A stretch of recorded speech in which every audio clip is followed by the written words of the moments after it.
재벌 회장들은 횡령이나 배임으로 회사에 잔뜩 손해를 끼쳐도 이내 사면을 받아왔습니다. 이렇다 보니까 이 그룹 저 그룹에서 비슷한 범죄가 되풀이되는 거겠죠.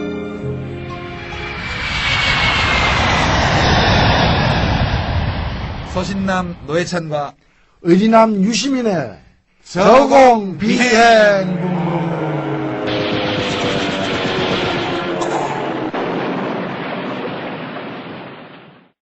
자, 노회찬 대변인님 안녕하십니까? 네, 안녕하십니까. 잘 계셨습니까? 일주일 동안. 예, 저는 뭐 별일이 없습니다만 우리 저공비행 네. 어느덧 5회째를 맞이하고 있습니다. 5번째죠. 예, 오늘 비행기 몰고 어디로 가죠? 오늘도 역시 재벌입니다. 예. 멸종 위기에 처해야 되는데 아직 안 처하고 있는 예. 재벌들. 또 특히 지금 여러 당들이, 모든 당들이 재벌 개혁에 대한 입장들을 내놓고 있기 때문에 네. 우리 청취자들도 그렇고 육군자들이 어느 게 진짜냐, 어느 게 명품이고 어느 게 진품이고 어느 게 짝퉁이냐 판단을 해야 되거든요. 예. 그래서 재벌 개혁 어떻게 해야 할 것인가, 그걸 우리가 좀 탐사해 가는 예. 저공비행을 오늘 할 예정입니다. 재벌을 어찌했을까이? 예. 재벌을 왜 안 줬노? 이 문제입니다. 예, 민족의 골칫거리. 그리고 이게 이 재벌을 자꾸 우리가 저공비행으로 탐사하고 기청수사를 하는 이유가 네. 뭐 자본주의를 파괴하거나 그런 것이 아니고 건전한 자본주의 시장 경제를 좀먹고 있는 재벌에 맞서서 우리가 자본주의를 지키려고 하는 것 같다는 느낌이 왕왕 들어요. 그렇죠. 원래 우리가 뭐 자본주의 지킬 것이 본업은 아니었지만. 그렇죠. 그 본업이 아닌데. 우리도 어차피 자본주의 사회에 살고 있는 상황에서 이 자본주의를 갖다가 험악하게 망가뜨리는, 발전적으로 이렇게 개혁해 나가는 것이 아니라 오히려 후퇴시키고 험하게 망가뜨림으로써 더 많은 사람을 고통의 도가니로 몰아넣고 있기 때문에 눈 뜨고 볼 수가 없는 상황에 이르렀습니다. 우리가 그 집이 마음에 안 들지만 그래도 일단 새 집 다른 게 질 때까지 여기 살아야, 거쳐가면 살아야 되는데. 그걸 기둥을 뽑으려고 예, 하고. 지 혼자 살겠다고 자꾸 기둥 뿌리를 톱으로 썰어요. 예. 예. 그래서 오늘도 우리가 가열차게 자본주의 시장 경제 수호 투쟁에 나서서 우리의 경비행기를 몰고 헌정 질서를 문란시키고 있는 예. 반국가 사범들, 반체제 사범들, 반체제 사범들. 반자본주의 사범들을 향하여 그렇습니다. 기총소사를 예. 가하도록 하겠습니다. 오늘 그런데 우리가 뭐 태평양도 건너가고 대서양도 건너가고 좀 할 것 같은데 안 그래요? 그렇습니다. 예. 이 재벌들 다른 나라에는 이런 문제가 없었나? 또는 예. 우리는 있었던 걸로 알고 있는데. 예. 그러면 다른 나라에 있었다면 그 나라들은 이 문제를 어떻게 해결했을까? 예. 그것은 우리가 한번 시행착오를 겪지 않기 위해서도, 줄이기 예. 위해서도 타산지석 삼아서 예. 미국에서, 독일에서, 일본에서 이런 문제를 어떻게 해결해서 또 선진국으로 갔는가를 반드시 알아야 될 것입니다. 우리 비행기 몰고 현해탄 건너가는 것만 해도 힘든데 지금 뭐 태평양 건너서 미국 가고 대서양 지나서 또 유럽 가고 오늘 굉장히 장거리입니다. 예. 우리는 아직 대기권은 벗어날 수 없지만 대기가 있는 곳은 갈수 항상 있습니다. 갈 수 있습니다. 대기가 없으면요 우리 비행기 못 떠요. 예, 좀 개조해야 되겠죠. 예. 예. 그리고 이제 우리 둘이서는 도저히 이 항공로도 다 읽을 수가 없고 이게 참 비행에 문제가 있습니다. 우리 국내 비행만 해봤기 때문에 네. 오늘 좀 장거리 비행을 해야 되지 않습니까? 예.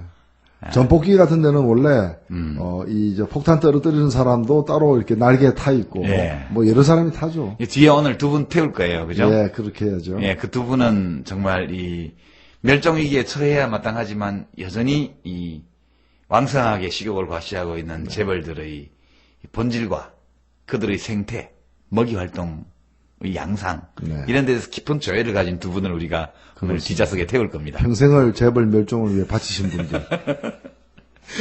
자본주의 시장경제 수호의 전사들 예. 모시고 오늘 갈 예정이고요. 이제 본격 두 분 모시기 전에 안내 하나 하고 가야 될 것 같아요. 우리가 그렇죠. 꾸준히 우리 이 자본주의 수호 투쟁을 위해서 재벌들을 저공비행으로 탐사하는 와중에도 짬짬이 좀 좀 볼거리로 정수장학회를 어루만져 왔죠. 그렇습니다. 우리가 3회에서 다뤘나요? 예. 예, 정수장학회 2회에서 2회에서 다뤘군요. 예. 다루고 난 뒤에 바로 그 정수장학회의 이사장으로부터 간접적으로 연락이 왔죠. 연락이 와가지고 또 그 항변하고 예. 또 뭐 그걸 팔아치우느니 마느니 이렇게 어느 도단까지 이제 했기 때문에 팔아치워질 위기에 있는 정수장. 부산일보 노동조합에서 연락이 왔습니다. 예. 사실 부산에서는 지금 이것이 핫 이슈입니다. 예. 보니까 포털의 기사도 많이 읽은 기사 이렇게 보면 부산은 이 정수장학회 부산일보 관련 기사가 제일 많이 읽은 그럴 기사로 겁니다. 꼽히더라고요. 예. 우리가 3월 7일 날 오후 7시 예, 비행기 몰고 부산 현지 저공비행 예. 생방송으로 입장료 있습니까? 없다고 알고 없는 걸로 압니다. 사실 우리가 하늘에 비행기 날 때 그 쳐다볼 때 돈 안 내지 않습니까? 삐라도 되게 공짜로 뿌리지. 그렇죠. 예, 삐라 예. 뿌리는데 돈 받는다고 누가 받겠어요? 그렇습니다. 예. 원래 뭐 돈 넣어서 보낸 사람도 받습니다. 예. 우리는 뭐 그런 거 없이 그냥 예, 삐라만. 우리는 삐라만 뿌립니다. 우리 노회찬 대변인하고 저하고 이제 가서 부산일보 노조 지부장, 언론노조 부산일보 지부장, 예. 이호진 지부장. 예, 지부장하고 아마 한 분 정도가 더 이제 돼서 네. 네 사람이서 정수장학회 부산일보, 우리 부산의 역사, 부산 현지에서. 예, 부산 현지에서. 시민과 함께. 예, 이 재밌을 것 같아요. 나에게 상당히 의미 있는 예, 비행이라 생각합니다. 예, 우리 정기 비행 말고 네. 임시편을 편성해서 이날 네. 수요일인데요. 네. 이날이 우리 이제 그 전주에 며칠 전에 녹음한 또 저공비행이 업되는 날인데, 네. 업되되는 날인데, 예. 이날 또 우린 또 비행기를 몰고 또 부산으로 가야 됩니다. 가야 됩니다. 네, 많이 기대해 주시고요. 생방송 기다려 주시기 바랍니다. 저공비행 그 청취자 카페 만들어진 거 아세요? 잘 알고 있습니다. 네. 소개 한번 소개 한번 한번 하시죠. 예, 사실 우리가 이제 팟캐스트로 주로 나가기 때문에, 저희들에게 요청할 바, 또는 여러 소감, 또는 이런 걸 또 서로 공유하는 그런 장이 필요해서, 가만히 놔둬도 만들어지겠지만, 또 몇 분들 도움을 얻어가지고, 카페 형식으로 해서 만들었습니다. 예, 그럼 이제 저공비행 다음 카페인데요. 네. 리뷰 유시민과 노회찬의 저공비행 이렇게 돼 있고 많이들 가입하셔서 청취 소감문도 올려주시고요. 거기 다른 분들이 올려놓으신 소감문에 대한 소감도 올려주시고 네. 저희들도 방문해서 소감문에 대한 대답도 좀 드리고 네. 그렇게 하려고 그럽니다. 좋은 소감 주신 분들은 저는 책도 한 권씩 선물로 드릴 계획입니다. 우리 노회찬 대변인. 예, 저도 뭐, 있잖아요. 그 예. 진보의 재탄생? 재구성? 예, 재탄생. 네, 진보의 재탄생. 네, 좋은 책들이 있습니다. 많이들 청취자 여러분들 다음 카페에 저공비행 카페 찾아주시고요. 자, 이제 이렇게 이번 주의 항로, 탐사 목표 등등을 다 말씀드렸고 이제 그럼 손님을 모시고 떠나야죠. 예, 이제 떠나야죠. 이제 활주로로 갑시다. 네, 오늘도 살아서 돌아올 겁니다.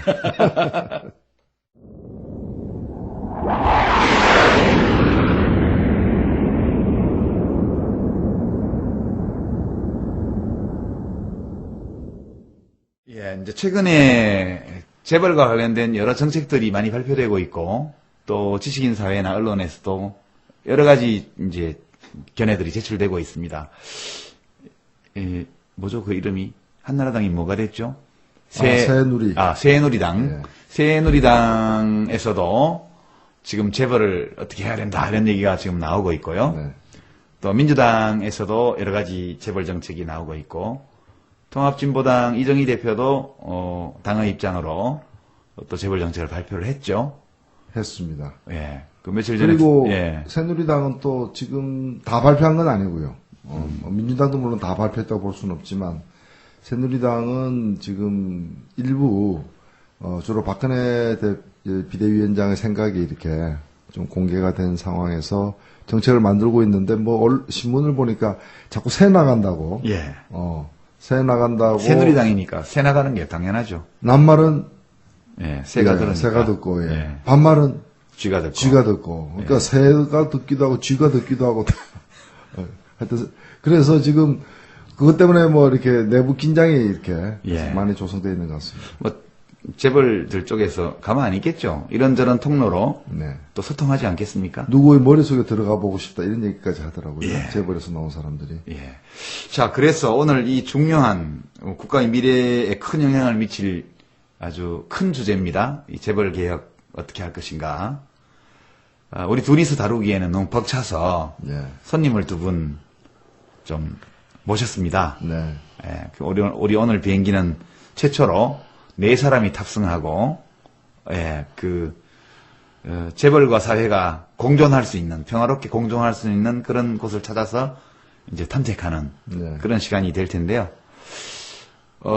우리, 청취자 여러분께서 많이 성함을 들어보셨을 거예요. 우리 김태동 교수님과 네. 홍종학 교수님 모셨는데요. 네. 저희가 소개하기보다 예. 우선 박수로 맞이하면서 예. 청취자 여러분께 인사를 우선 나누도록 하겠습니다. 어서 오십시오, 두 분. 예. 네, 안녕하세요. 네, 안녕하세요. 예, 먼저 김태동 선생님, 청취자들께 인사 한번 해주시죠. 나 이런 사람입니다 하고, 예. 부족하시면 저희가 보충해 드리겠습니다. 아니, 심상정 대표 경우는 무슨 심씨냐고까지. 정성심씨. 저는 6학년입니다. 그래서 아마 지금 5회까지로 보면은 제일 나이가 많은 지금 사람이 나왔을 것 같은데, 저도 라디오하고 인연이 있는 게, 네. 90년, 91년, 2년 동안은 매주 2번씩 25분 정도 MBC 라디오에서 했습니다. 예. 그땐 스튜디오도 아주 좋고 시설이 좋았는데 오늘 이런 데서 하는 것을 허접하죠, 보니까 여기는. 예. 세월이 거꾸로 가고 있다는 게 실감이 나고 재벌의 힘이 20년 동안 커졌구나. 결국 재벌이 경제만 지배하고 있는 게 아니라 언론에도 직간접으로 지배를 하고 있는 사회이기 때문에 그런 걸 느낍니다. 그 뒤에 라디오 때 저도 굉장히 애청자가 많았어요. 전국에. 특히 버스 타고 다니시는 네. 분들, 이런 대중교통 이용하시는 분들이 그때 오전 11시였는데 그래서 사실 그때 정치인들도 듣고 또 정치인들이 직접 안 들어도 저 김태동이는 애청자가 많다더라 이제 소문을 듣고 그게 인연이 돼서 이제 외환위기 직후에 국민의 정부에 들어가서 청와대 각하 15대 대통령 김대중 대통령도 각하죠. 근데 예. 그분은 각하란 말을 정말 쓰지 못하게 했습니다. 대통령님으로 바꿨죠. 예, 그래서 어떤 분이 정치인인데 쓰지 말라고 하는데 또 썼다가 정말 혼나는 현장을 제가 본 적이 있는데, 예. 여러 사람 있는 데서 아주 혼내시더라고요. 예. 어쨌든 대통령이 집무하는 구역인 청와대에서 1년 수석 비서관을 하다가, 근데 경제수석을 3개월밖에 못 했어요. 그러니까 외환위기 직후에 국민의 정부의 초대 경제수석이라고 하는데, 3개월밖에 못하고, 갑자기 정책기획수석이라는 걸로 이제 옮겨졌는데, 저도 아직 지금 10여 년이 지났지만 왜 이렇게 옮겼는지. 혹시 그 뒤에 그분들이. 제가, 물론 여러 가지 능력이 없으니까 무능해서 그랬겠지만은, 그 밖에 또 다른 이유가 있는지. 우리나라에 나중에 그것도 좀 알려주시면 좋겠습니다. 저희가 한번 한번 알아보겠습니다. 확인되는 대로 예, 꼭 예. 알려드리겠습니다. 이 정도로 하겠습니다. 예. 사실 우리 현대사에 두 개의 5.18이 있습니다.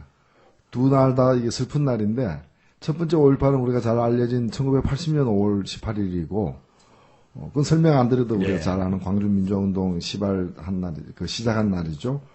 두 번째 5.18이 이제 1998년 5월 18일. 우리 김태동 경제수석께서 경제수석을 그만두고, 정책기획수석으로. 기획수석으로 이렇게 바뀐 날. 바뀐 날이 그 날입니다. 5.18. 김대중 대통령이 취임 석 달도 안 된 시점에서 경제수석을 강봉균 씨로 바꾼 것은 정책 혼선에 대한 불만 때문입니다. 그동안 정부는 금융과 기업의 구조조정을 비롯해 외자 유치책이나 실업대책 등 주요 경제정책을 조율할 때마다 부처 간의 불협화음을 내왔습니다. 이번 인사를 계기로 개혁정책을 가속화하되 보다 현실성 있게 펴나가겠다는 의중을 나타낸 것으로 해석됩니다. 근데 그날을 왜 슬픈 날이라고 하느냐? 사실은 그 국민의 정부 이제 첫 경제 수석으로 발탁되셨을 때 사실 김대중 대통령이 이 IMF의 그 원인 중에 하나로 이 재벌 그렇죠. 체제를 갖다가 지목을 하고 또 선거 과정에서도 재벌 혁신, 재벌 개혁을 강하게 이렇게 약속을 한 바가 있었습니다.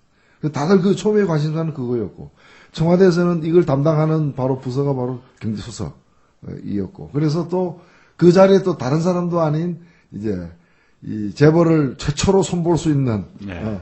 또 이 전문가로서 우리 김태동 선생님이 이제 그걸 맡으셨기 때문에 굉장히 기대를 모았고 그 얘기는 거꾸로 얘기하면은 굉장히 겁을 많이 먹은 네. 쫄았던 사람들이 일련의 사람들이 있는 것이고 그래서 결국 그 5.18이 우리 밖에서 볼 때는 그렇습니다. 뭐 당사자로서 또 감회가 또 다르시겠지만은 밖에서 볼 때는 그 5.18이 마치 이제 그 계엄군이 이제 광주 시내 진입하듯이 이 완전히 재벌 개혁에 반대하는 그런 어떤 그 이 보이지 않는 여러 손들이 사실상 청와대 안에까지 이제 그 영향력을 미치기 시작한 날이 아니었는가? 아이고, 청취자 여러분. 제가 지금 아주 몸둘 바를 모르겠는데요. 이 노회찬 의원의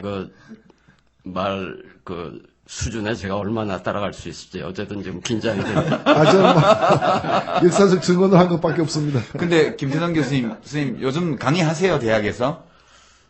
제가 강의는 끝났고요. 예. 그럼 정년퇴직을 하신 거예요? 이제 정년퇴직이 2월 말이면은 됩니다. 이달 말. 예, 그러니까 현재는 뭐 이달 말까지는 교수라고 부르셔도 됩니다. 근데 정년퇴직 하셔도 강의는 하시던데 계속해서. 뭐 이것도 강의죠. 예. 이것도 강의입니다. 뭐 강의라는 게 꼭 교실에서 하고 학교 안에서만 해야 강의가 아닙니다. 그럼 앞으로 저희 비행기에는 정년이 없습니다. 종종 오시면 되겠습니다. 예, 아무 때고 저희 두 팔 벌려서 환영하겠습니다. 우리 홍조학 교수님, 청취자들께 인사 한번 하시죠. 네, 안녕하세요. 홍종학입니다. 저는 이제 김대중 선생님이 1세대라면 1세대 앞에도 또 있으시겠죠? 김종인 선생님하고는 어떻게 되시나요? 비슷하신 연배신가? 일면식도 없습니다. 국보위에 계셨던 분이. 그러니까 좀 까칠하십니다, 오늘. 그분은 비대위 전문이세요. 국보위도 비상대책위원회였고. 5.18은 그분이 잘하시죠. 예.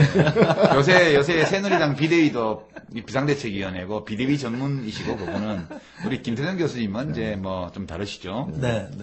하여튼 이제 김대중 선생님 계시고 그리고 이제 저희는 그 다음 세대쯤 됩니다. 근데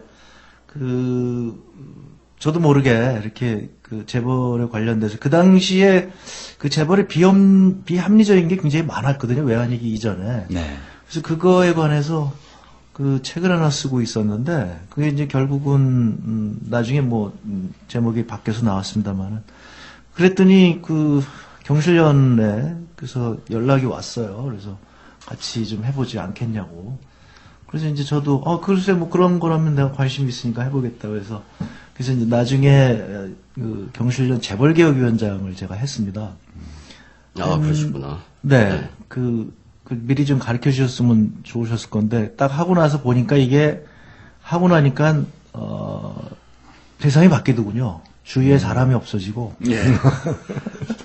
돈 되는 일이 다 없어지죠.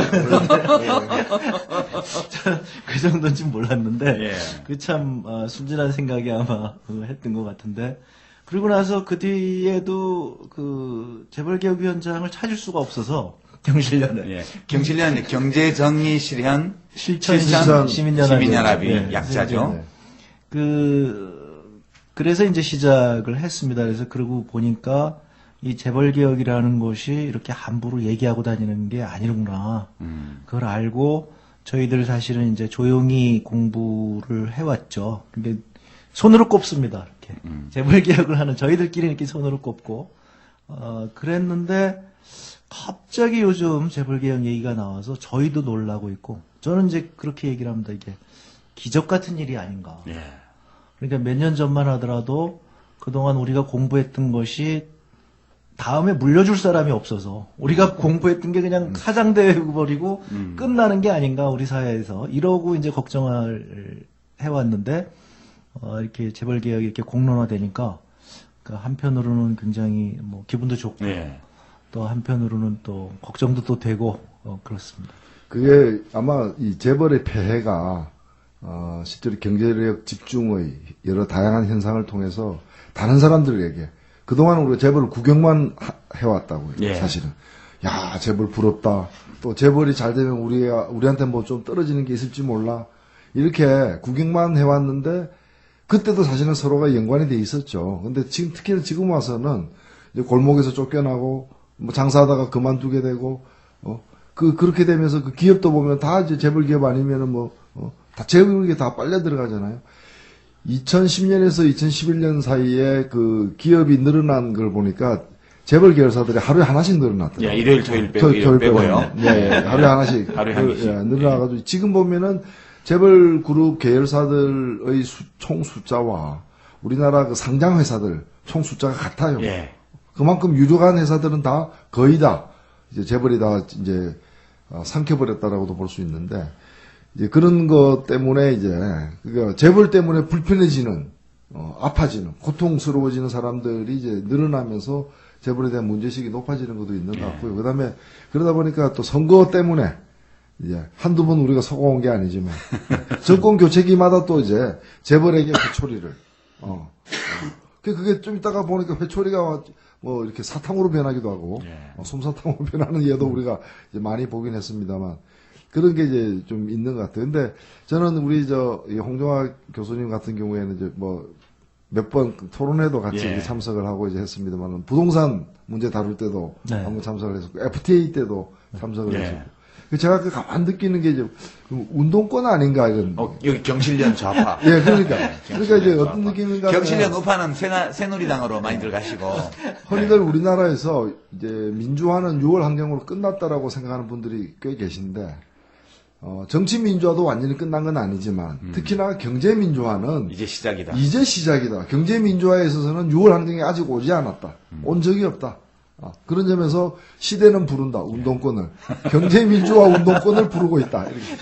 자, 우리 홍정학 선생님은 지금 학교 이름이 바뀌었죠. 가천대학인가요, 지금은? 네, 그렇습니다. 옛날에 경원대학교. 네, 공식적으로는 아마 그 3월 1일부터 온 것 같은데요. 이미 예. 이제 뭐 홈페이지 가봤더니 이미 가천대학교로. 네, 작년서부터 이미 예. 다 그 교육부 승인을 받았기 때문에 그때서부터 이제 받고. 뭐 재벌 연구한다고 학교에서도 애로사항 있는 건 아니시겠죠? 아직까지 뭐 그 정도는 아닙니다. 우리 김대원 선생님은 성균관대학교에서 맞나요? 예. 예. 이제 거기는 정년퇴직을 곧 앞두고 계시고. 예. 앞으로 이제 시민들과 함께 강의하는 이런 걸 좀 많이 이제 가지실 계획이시죠? 예, 작년에는 희망버스부터 시작해서, 네. 한미 FTA 반대 현장이나, 여러 군데 가서 현장 공부를 했습니다. 예. 제가 트윗에 사진 올라온 것들 한번 봤습니다. 자, 오늘 방송 우리 김태동 선생님의 정년퇴직을 축하하면서, 예, 헌법 위에 놀고 계신 그분들을 위해서 헌정하는 그런 방송을 하겠습니다. 우리 홍종학 선생님은 좀 젊은 축에 속하신데, 사실 이제 저희가 한 10여 년 전에 소액주주운동 비롯해서 재벌들의 어떤 구조개혁, 소유경영 분리운동 이런 걸 한참 IMF에 할 때, 그때 이제 한동안 장하성 교수가 소액주주운동 관련해서 떴고, 네. 그 다음에 참여연대의 김상조 교수, 네, 그렇습니다. 예, 또, 지금, 미국 가 있더군요, 김상조 교수는. 네. 그리고 방송대학교의 김기현 교수님 같은 네, 분도 맞습니다. 참 네. 이 분야 열심히 하셨고요. 네. 저도 그때 소액주주 운동 하는데, 사원총회인가요? 뭐라 그럽니까? 주주총회. 주주총회. 예, 네. 근데, 주식 하나 들고 가기도 하고 그랬었는데. 네. 이제 본격적으로 가보죠. 이 재벌 문제가 있다 이런 얘기들은 누구나 다 하고 사실 많이 듣는 이야기인데, 재벌 체제, 우리 재벌 체제 또는 재벌들의 행태 또는 재벌 현상 이런 데서 오는 가장 큰 우리 삶의 문제, 도대체 뭐가 문제냐, 재벌이 있어서. 네. 그걸 아주 일목요연하게 한번 정리하고 일단 가겠습니다. 뭐가 문제죠? 먼저 홍정학 선생님 먼저 좀 하시겠습니까? 네, 저는 기본적으로 우리 외환위기 이 IMF 사태도 사실은 재벌 때문에 생긴 거거든요. 그리고 지금 한국 경제도 굉장히 위험한 상황입니다. 그러니까 이 위험한 상황도 또 역시 저는 재벌 때문에 발생을 했다. 그러니까 만약에 현재도 지금 뭐 양극화 이런 것 때문에 굉장히 어려운 상황이지만 지금 저 같은 경우에 가계부채 문제라든가 뭐 여러 가지 문제로 내년도 경제 상황이 뭐 쉽지 않을 거라고 보여지는데 그렇게 다음번에 경제 위기가 오면은 아마 IMF 사태보다 더 큰 위기가 올 수도 있다. 이렇게 저는 생각을 하고 있습니다. 근데 그 원인도 역시 마찬가지로 재벌이다. 그러니까 이런 것들을 이제 학자들이 이렇게 얘기를 하고 있는데요. 이게 일반인들이 아마 인식하기에는 쉽지 않았을 것 같습니다. 근데 그런 것들이 이제 저희가 항상 느끼는 안타까움이었고요. 다행히도 요즘 이제 저희들 얘기가 그런 대로 설득력이 있는 게 바로 지금 미국이 그렇게 됐거든요. 그러니까 미국에 제가 이 얘기를 알려드리느라고 사실 고생을 굉장히 많이 했는데 이게 홍종학께서 미국수 박사학이에요. 네. 미국을 미워하는 사람 아닙니다. 그냥 있는 대로 말씀드리는 거예요. 그러니까 이제 제가 재벌 문제 가지고 이렇게 그 재계나 이런 분들하고 만나면 말이 안 돼요. 그러니까 알고 있는 지식 자체가 틀리고 우리 언론에서 뭐 전혀 얘기를 안 해주고 지금도 그 저희가 비디오를 그래서 만들었는데 그 비디오 제목이 경제민주화는 TV에 나오지 않는답니다. 아하. 그러니까 이런 얘기들이 안 나오니까 일반인들이라든가 언론에 전혀 언급이 안 되니까 잘 모르는데 한국 재벌과 같은 게 미국에도 있었습니다. 예. 그리고 그 재벌들이 막 이제 그 난리법석을 친 다음에 대공황이 오는 거죠. 1929년부터 네, 1929년부터 그것이 세계적인 경제 대공황을 가져왔고 그래서 그 당시에 미국인들이 야 이게 이런 우리 재벌과 같은 이제 거대 기업 집단이 저렇게 부를 독점하게 되면 경제 위기가 오는구나. 그래서 미국에서 아주 인위적으로 재벌을 해체를 시킵니다. 네. 그러니까 그 미국 재벌이라고 얘기를 하면 그래서 이제 지금 그 다음에 미국이 한 3, 40년간 황금 시대를 맞게 되죠. 네. 그랬는데 이제 그 다음에는 한국 같은 재벌은 없지만 이제 월가가 너무 강해져 가지고 월가가 저렇게 이제 비등해지면서 지금 제2의 위기가 맞은 건데 우리보다 훨씬 약한 상황에 월가가 그랬음에도 불구하고 미국에서 위기가 왔다. 그러니까 저는 지금 한국의 상황은 1920년대 미국의 상황하고 거의 비슷하다. 부동산 투기가 붐이 일었고 가계부채가 굉장히 극심하게 많고 재벌이 지금 뭐 다 독점하고 있고 그러니까 이런 사람들은 가난해지고 사람들은 점점 가난해지고 가계부채가 늘어난 것도 바로 그거거든요. 가난해지니까. 그러니까 사람들이 가난해지니까 경제가 계속 그 침체 상태로 오니까 계속 이제 빚을 대주는 거예요. 그럼 빚 대주면 이분들이 그걸 가지고 재벌 물건을 사거든요. 그러니까 재벌은 돈을 찾고 이 악순환. 그러니까 이런 것들을 이제 저희 학자들은 항상 걱정하고 이거 문제를 어떻게 풀어야 되나 이렇게 됐는데 이게 이제 TV에도 안 나오고 이제 신문에도 안 나오고 예, 신문에도 안 나오고 그다음에 지금 이 프로가 헌정하시는 그분들은 다 거기에 이렇게 우호적이시고 이러니까 이제 얘기가 안 되는 거죠. 예. 근데 그게 지금 이 재벌 얘기가 이만큼 왔다는 것은 제 얘기는 그만큼 지금 서민들의 고통이 굉장히 크다는 거죠. 사회가 위험해졌다. 네, 위험해지고 그러니까, 그것을 느끼는 것이 바로 요 하나의 그 뭐라 그러나 이게 체감할 수 있는 상황. 체감할 수 있는 이런 리트머스 시험지 같은 걸 지금 우리가 보고 있다 이렇게 보는 거죠. 예. 김태성 선생님, 예. 여기서 한마디 말씀드리면 가만히 제가 좀 최근에 생각을 해보니까 우리 국민들은 막스가 얘기한 노동 착취만 되고 있는 게 아니고 예. 그 외에 7가지 더 착취를 받고 있더라고요. 제가 보니까. 그러니까 지금 이 2시간도 짧아요. 예. 자, 일단 여기까지 하시고. 그냥 제목만 제가 말씀을 드리면은 예. 제가 쓴 거니까 노동 착취 외에 재벌에 의한 착취. 그건 뭐 잘 알려진 거 아닙니까? 이미 얘기하시고 중소기업 납품가나 네. 이제 소비자한테 비싼가. 예. 소비자 착취. 예, 이제 외국에 파는 건 싸게 하고 우리나라 사람들한테는 비싸게 하고. 세 번째는 아까 홍 교수 얘기했듯이 부동산 거품이 2008년에 미국에서도 깨졌고, 예.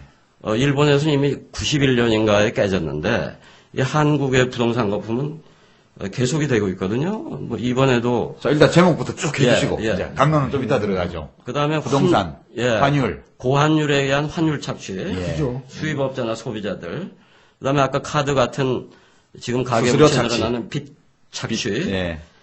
그다음에 물가 착취, 환율이 높으니까 물가도 높죠. 그다음에 그나마 일부 증권 사는 개미 투자자를 그 상투잡게 하는 예. 증권 착취. 예. 그렇게 하고 또 외국에서 돈을 빌려오고 외국에서 투자한 이번에 론스타 먹튀처럼 예. 그 외국 자본에 의한 착취. 외국 투기 자본에 대한 예, 착취. 그러니까 지금 막스라는 사람이 예컨대 살아있으면 한국에 오면은 자본은 과연 7번이 되는 거예요.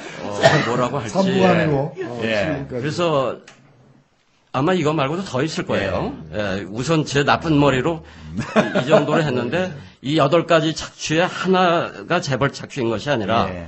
그 나머지도 다 재벌과 고환율 관련돼 있다. 예. 저금리 정책이나 이런 것이기 때문에 다 다 재벌이 요구하는 정책이 재벌의 장학생들에 의해서 예. 그 공무원들이 그런 정책을 만들고 예. 청와대가 정책을 만들고 여의도 국회에서 정책을 만들기 때문에 그 8종의 착취, 종합 예. 착취가 재벌과 관련이 있다. 이 말씀을 드리려고 합니다. 예, 이제 지금 김선 선생님이 종합판으로 이제 쫙 훑어주셨는데요.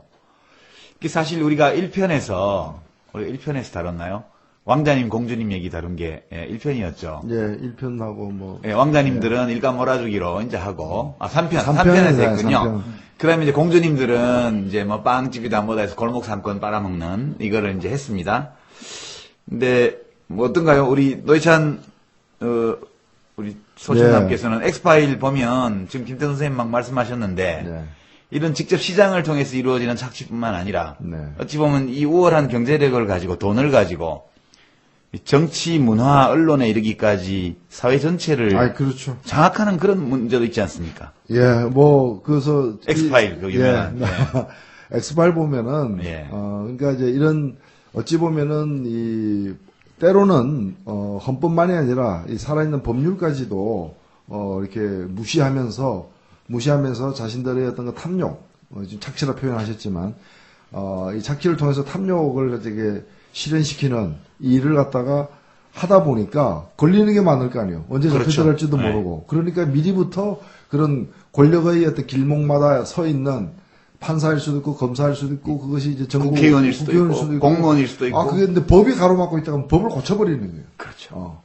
그런데 그런 식으로 해서 그걸 하기 위한 이 막대한 비자금을 조성하고 또 그걸 갖다가 이렇게 불법 로비 등으로 이렇게 뇌물을 뿌려가지고 그런 정치 작업을 갖다 해놓는 거죠. 해놓는 건데 저는 하여튼 이 과정에서 보면은 아마 우리 정치자들 중에서도 착취라는 건 좀 너무 심한 표현 아니냐 이렇게 예. 생각하실 분이 있을 수도 있어요.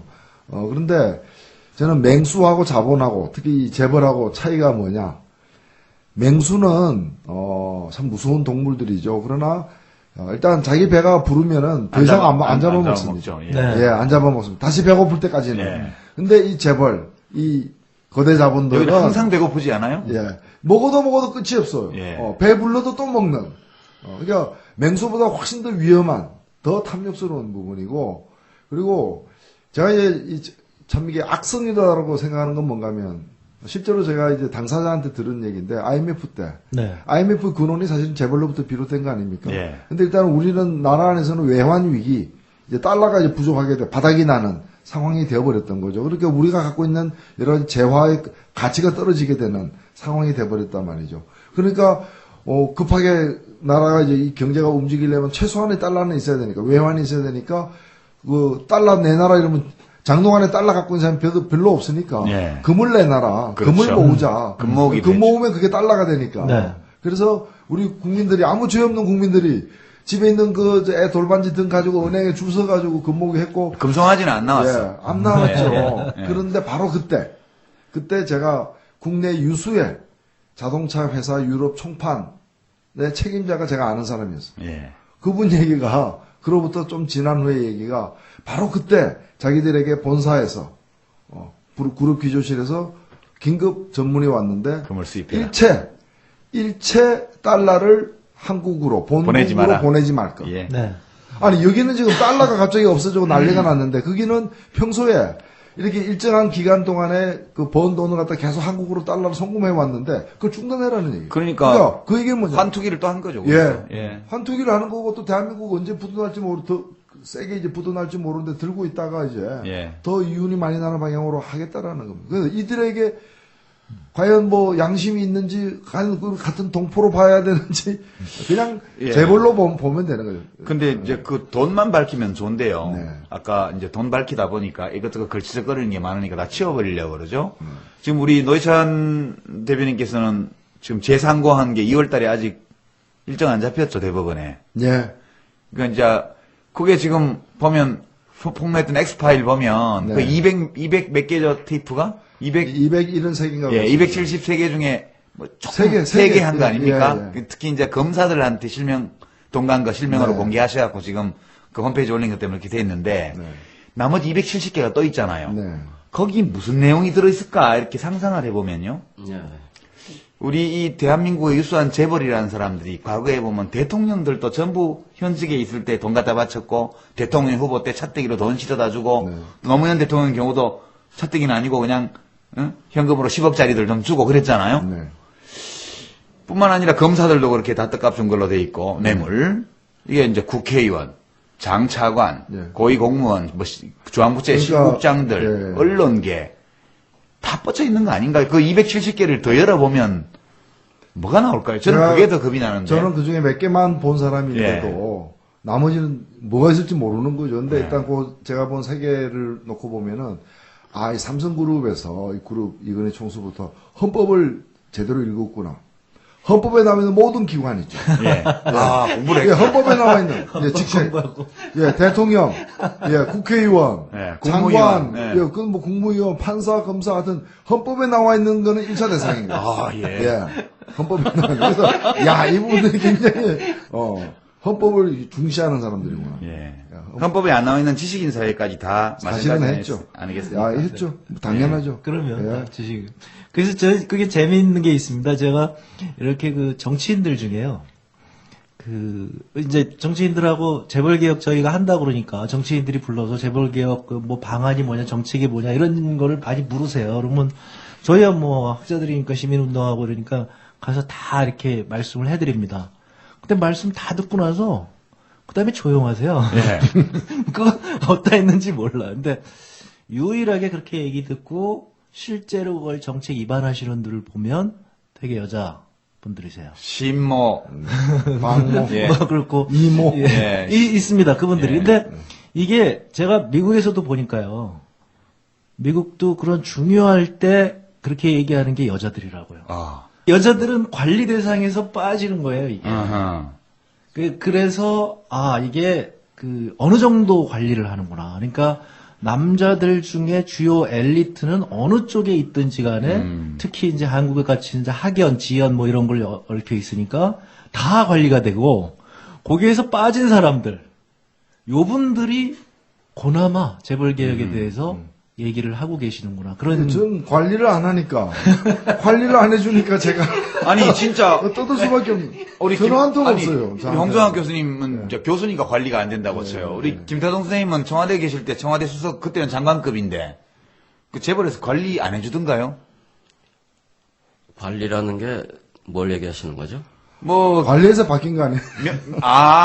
밀어내는 관리를. 예, 다른 직책으로 보내는 관리를 네. 했구나. 이 그렇죠. 보통 관리를 하면 뭐 명절 때가 되면 이렇게 사과 상자에 사과가 아닌 다른 걸 담아서 준다든가 이런 게 배를 관리죠. 담아서 준다. 아니, 뭐 하여간 그때나 지금이나 제일 부수 많은 걸 자랑하는 신문들이 예. 그때 98년 2월에 그 대통령 당선자가 이제 취임하기 전에 경제수석이나 다른 수석을 임명했는데 유독 경제수석만 하고 또 한 자리인가를 2명을 이렇게 했어요. 예. 근데 그 재벌 언론들이 저를 뭐 정말 뭐 반시장주의자. 뿔 달리는 대동, 사람 뭐 예. 이런 식으로. 예, 반시장주의라고. 사실은 저는 굉장히 재벌을 사랑하는 사람이거든요. 정말입니다. 올바른 방법으로. 저는 살아요. 경실련일 때 홍 교수처럼 뭐 재벌개혁 분과가 아니고 특히 저는 일반인들이 청취자 다 아시겠지만 재벌하고 재벌 총수 일가는 다른 거다. 다른 거다. 재벌 네? 기업과 청수 일가는 다른 거다. 네. 그거 상법에도 나오는 거 그렇죠. 아닙니까? 저는 뭐 네. 법의 무식이지만 그래도 대학교 때 한 과목 들은 상법 지식으로 알 수 있는데 우선 의외로 많은 분들이 아직 재벌하고 재벌 총수가 다른 점을 모르세요. 예. 그 어떻게 쉽게 설명해 드리나? 이게 아파트가 있는데 아파트하고 아파트 주인이 다른 거 아니겠어요? 단독주택 그 집도 집이 100년 가는 동안 집주인은 여러 번 바뀔 수 있는 거 아니겠어요? 다만 기업이라는 건 이제 그동안 크기도 하고 작아지도 주로 크지만 우리나라의 경우엔 기업의 주인은 여러 번 바뀔 수 있는 거예요. 실제로 우리나라에서도 많이 바뀌고. 그러니까 그 재벌을 좀 잘한다고 봐요. 우리 산업화하고 수출 5천억 불 이상 늘어나고 하는데 재벌도 일정 부분 기여를 했죠. 그런데 제가 싫어하는 재벌은 일부예요. 이게 일부가 뭐냐면 무법, 부패, 세습 재벌인데 좀 길어요. 무법, 부패, 세습 제가 재벌. 불법이라고 하고 무법이라고 하는 이유는 노 의원께서 얘기하셨듯이 법이 마음에 안 들면 어느 재벌은 법을 바꿔버려요. 그런 힘이 있어요. 그래서 전 그런 재벌을 뭐라 부를까 더 좋은 말 있으면 좀 입법 재벌입니다. 얘기해 주시고. 그건 이제 무소부재 하시고 무소불위 하신 그런 그다음에 재벌이죠. 이제 그런 재벌이 몇 개 있고요. 한두 개, 두세 개 있을 거고. 그다음에 부패한 재벌이죠. 예. 그래서 여러 가지 비자금이다, 떡값이다, 기타 여러 가지 혐의로 총수님이 그 발각이 되는 경우가 드문데 가뭄에 콩나듯이 발각되는데 발각되고 나서 실형을 산 예를 저는 재벌 총수의 경우 아직 모르겠어요. 저희가 정리했습니다. 징역 3년에 집행유예 5년으로 정찰제입니다. 재벌 정찰제. 아니, 그러니까 감옥에 들어가신 경우. 예. 감옥에 들어간 경우 있습니다. 있는데 우리 경우에도 대개 이제 2심 이렇게 받으면서 나오게 됩니다. 며칠 있다 나오고 그때 사면하고 이런 식이죠. 병원에 잠시 가 계시다가 그래서 저는 깨끗한 재벌은 아주 좋아해요. 제가 얼마나 좋아한다고요. 그다음에 또 하나는 그 자수성가한 그 초대 재벌 총수. 창업자. 정주영 씨나 이런 분 나 존경해요. 예? 김우중 씨는 물론 존경하지 않습니다. 그 사람은 제대로 그 대우를 못해서 스스로 도망간 사람이고. 그래서 무법 재벌이나 부패 재벌이나 세습 재벌의 총수가 아니면은 다 좋아하고 싶은데. 그런 사람이 없죠, 근데. 문제가. 그거 저보고 유시민은 아주 날카로우시네요. 없어요. 저도 많이 고민해봤는데 정말 사랑해주고 싶어서 대상을 물색했는데요. 그러니까 사랑할 대상이 없어요. 대기업으로서 이제 유한양행 그룹이 있는데 그건 재벌이라고 볼 수가 없고 그분 이제 창업자가 돌아가시면서 다 거의 다 사회에 환원했으니까 거의 없는 것 같아요. 그래서 저는 그냥 법을 준수하고 깨끗하고 세습하지 않는 재벌은 정말 세계에서 제일 사랑하는 사람입니다. 선생님은 세상에 없는 것을 구하시면 어떻게 됩니까? 지금 학자들께서는 세상에 존재하는 것을 탐구하셔야지. 없는 걸 자꾸 사랑하시는. 그렇게 이해해야죠. 자, 그러면 지금까지 나온 얘기를 그냥 잠시 뭉뚱그려 보면 우리 홍성학 선생님이 대체로 거시경제를 위험에 빠뜨리는 재벌들의 행태, 이것이 한국 경제의 거시적인 위기를 갖고 올 수 있는 폭탄이다. 그런 점을 여러 측면에서 말씀하셨고요. 김태성 선생님께서는 이 재벌 기업 체제가 어떻게 시민들을, 국민들을 어떤 각도에서 착취하는가, 6가지 각도에서, 8가지 각도에서, 소비자로 착취하고, 채무자로 착취하고, 또 외환 거래해야 되니까 환율로 착취하고, 물가로 착취하고, 이런 착취합니다.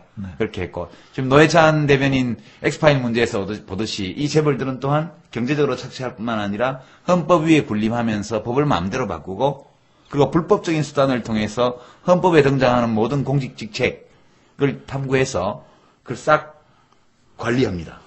제가 한 가지만 더 말씀드리겠습니다. 이렇게 하면 그 다음에 안 부르실 거예요. 정교하시네. 정신을 뺐습니다. 정신을 도둑질합니다. 정신.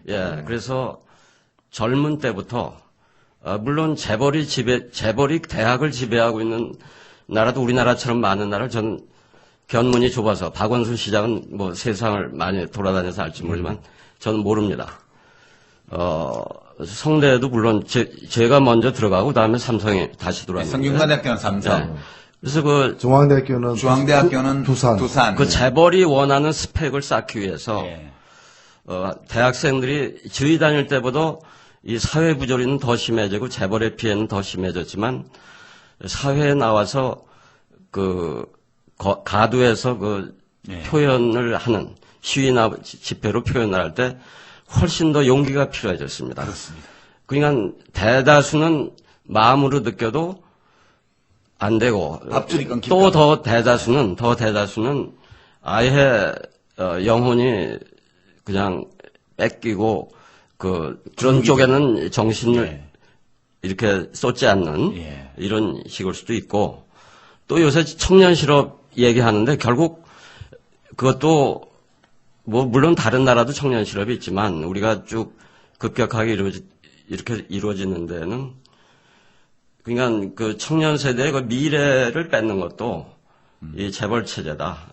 이제 그런 점에서 현재와 과거만 뺏었을 뿐 아니라 젊은 세대 그 미래까지 뺏고 그 젊은 세대 정신까지 뺏는 정말 심각합니다. 정말 뭐 괴물이죠. 괴물. 어떤 그 개그 프로에서 들은 얘기인데요.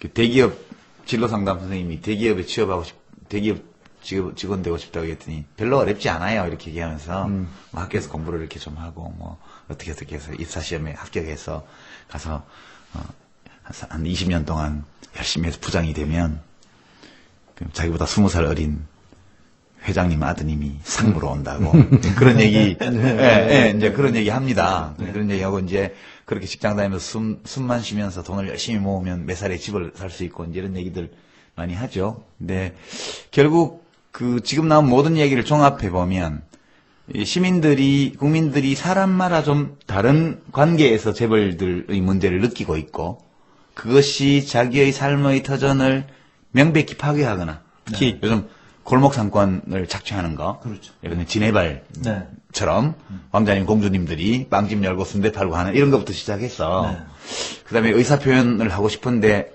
혹시라도 경찰 체증반에 사진 찍히면 이 경찰하고 재벌하고 사진을 주고받으면서 면접 시험 때 떨어지지 않을까 하는 공포감으로 아이들을 짓누르는 문제에 이르기까지 어찌 보면 우리 헌법 제11조가 금지하고 있는 사회적 특수계급이 존재하고 있고 그것이 바로 재벌이 아니냐. 종합적으로 저는 이렇게도 진단할 수 있다 이렇게 봅니다. 얘기 듣다 보니까. 그렇습니다. 그러니까 저는 이제 이 특수계급의 탐욕에 대해서 조금 더 얘기를 드리고 싶은데요. 이게 그 권한이 너무 막강하다 보니까 뭐 생각을 길게 할 필요가 없는 거죠. 이제 대표적으로 제가 재밌게 생각한 게 뭐냐면 그 동반성장위원회라는 게 만들어졌잖아요. 예, 정은찬 총리가 총리께서 이제 거기 오셨단 말이죠. 그러면 동반성장위원회가 만들어졌다는 것 자체가 상당히 많은 중소기업 서민들이 그게 어려워졌기 때문에 그걸 만든 거거든요. 네. 그러니까 이제 거기서 동반성장위원회에서 재벌들에게 요구를 한 게 있어요. 그 요구를 한 걸 제가 이렇게 보니까 기껏 해봐야 재벌들에게 요구하는 수준이 각 재벌마다 뭐 몇백억. 아니면 아무리 많이 해도 자기네가 이익을 한 2조쯤 올리면 중소기업한테 한 5천억쯤 주는 요런 정도거든요. 네. 그래서 사실은 제가 재벌기업하는 입장에서 굉장히 걱정하고 있었어요. 재벌이 저걸 받으면 어떡하나. 그러면 그걸 받으면 또 많은 국민들은 재벌이 그래도 이렇게 요구를 하면 합리적인 요구를 하면 합리적으로 수용할 수 있는 이런 주체가 아닌가 이렇게 이해를 하잖아요. 근데 제 기대를 역시 안 저버리고 그걸 안 받더라고요. 그래서 전경련이 오늘 열리는 동반성장위원회에 불참하기로 했습니다. 대기업이 목표보다 이익을 더 내면 일정 부분을 중소협력업체에 나눠주는 이른바 이익공유제 논의를 할 수 없다는 겁니다. 전국경제인연합회는 어제 긴급 간담회를 열고 오늘 열리는 동반성장위원회에 불참하겠다고 밝혔습니다. 동반성장위원회가 이익공유제에 대해 제대로 협의하지도 않고 일방적으로 본회의에 상정해 처리하려 한다는 이유입니다. 이익공유제는 대기업이 목표를 초과해 이익을 낼 경우 일정 부분을 중소협력업체에 나눠주도록 하는 것으로 대기업들은 현재 시행되는 성과공유제로도 충분하다며 시행을 반대해왔습니다. 제가 나중에 정원찬 총리님한테 토론회에서 그랬습니다. 그렇게 재벌한테 우호적인 거를 제안을 하시면 어떻게 합니까? 그럼에도 불구하고 그거조차도 받지 않는 재벌의 탐욕스러움. 이게 지금 오늘 우리의 현실이고요. 그 골목상권의 그 왕자님, 공주님 얘기도 마찬가지입니다. 그것도 생각을 해보세요. 지금 이 우리 재벌들이 1년에 광고비를 쓰는 것만 수십조 원을 쓰고 예. 있지 않습니까? 근데 그런 거에서 이익을 얻어봐야 얼마를 얻겠어요. 그런데 이거에 대해서는 저는 어떻게 생각하냐면 이 왕장님, 공주님이 하는 일에 대해서는 그 재벌 내부에서도 아무도 얘기할 수 없는 구조가 아니겠는가. 그러니까 저렇게 바보 같은 그런 행위를 하고 있다. 그러니까 우리가 생각하는 것보다 저 재벌의 내부 구조는 굉장히 경직적이고, 그리고 그 지금 이제 아까 김태경 선생님 얘기하시는 것처럼 대회에서 나가서 황제경영이죠. 황제경. 네, 그 황제경영이기 때문에 나가서 영업하고 뭐 물건 만들고 이러는 분야에서는 굉장히 효율적이지 모르지만 지금 얘기하는 이런 분야에서는 우리가 상상할 수 없을 정도로 완전히 관료주의에 빠져 있어서 이게 국민들과 재벌 대기업들이 이제 더 이상 이게 같이 공통의 이해관계가 있는 것이냐. 이거를 지금 의심하게 만드는 정도까지 왔단 말이죠. 그 신종 계급제도 비슷한 거 아니겠어요? 그러니까 이게 굉장히 지금 심각한 거죠. 대표적인 게 그 삼성자동차 같은 거죠. 예. 사실 그게 우리나라 여러 가지 이 산업 현재상 또 하나의 거대 자동차 회사가 필요하지 않았음에도 불구하고 그걸 그 삼성그룹 이근희 이 총수의 취미가 자동차라는 그 이유 하나만으로 자동차를 만들어. 요즘은 자전거가 취미로 어느 회사에서 또 자전거 만들어가지고. 예, 어떤 2세가 자전거 체인점 만들었다가. 자전거 또 그 수입에다가 딱 조그만 가게들 다 망하게 만들고 있는데, 그러나 그 삼성자동차의 말로는 어떻게 됐는가? 결국은 망했지 않습니까? 망하는 과정에서 생긴 막대한, 그 부채. 예. 그 누가. 공적자금 공적자금 집어넣어가지고, 그 우리 국민 세금으로 메꿨다는 거죠. 그리고 저는, 잊을 수 없는 게 그 카드 대란, 아까도 이제 2003년도 이제 가장 크게. 그때 저는 여당에 있으면서 괴로웠습니다. 사실 이거는요, 일단 제대로 감독을 못한 정부의 책임도 크지만, 이제 발단은 정말 이 탐욕스러운 이제 이 재벌들의 어떤 맞습니다. 그런 속성 때문에 일어난 거예요. 사실 이 신용카드라는 게 좋은 제도 아닙니까? 자기의 수입이나 소득 또는 저축 이런 걸 근거로 해가지고 신용이 확실한 사람한테 그에 맞는 신용카드 후불제로 이렇게 물건을 이렇게 하는 서비스인데 이걸 길거리에 가는 중학생한테도 길거리에서 파라솔 펴놓고 앉아가지고 카드 한 장 이렇게 따오면은 수수료를 갖다가 뭐 10,000원, 20,000원, 30,000원 준다고 하니까 냉장고도 주고 막 그러니까 중학생한테도 이거 다 발급하고 뭐 이런 식으로 되고 온 국민들에게 빨리 돈 쓰라. 그게 감당하든 감당 못하든 빨리 돈 쓰라. 뭐 이렇게 권장한 거 아닙니까? 이제 사실 이거는요. 저기 어디 뭐 뉴욕 뒷골목 같은 데서 애들한테 마약 공짜로 싹 주고 마약에 중독되면 그 다음부터는 이제 이 마약 사라. 그렇죠. 알아서 찾아오죠. 사람. 그거하고 똑같은 겁니다. 자, 이제 우리 재벌 규탄 대회를 한 1시간 가까이 했습니다. 저만 사랑가를 불렀네요.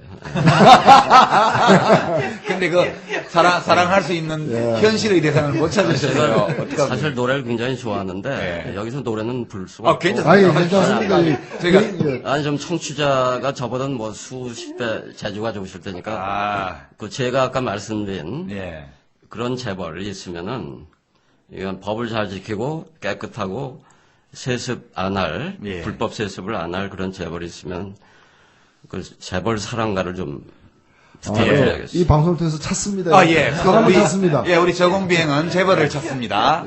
무법 불법을 하지 않고 부패하지 않으며 그리고 세습하지 않는. 왜냐하면 재벌이 제가 말씀드린 또 여기 네 분이 다 말씀드리는 그런 방식으로 제대로 개혁이 되면은 제일 이익을 볼 때가 어디냐면 재벌 구성원들이거든요. 그렇죠.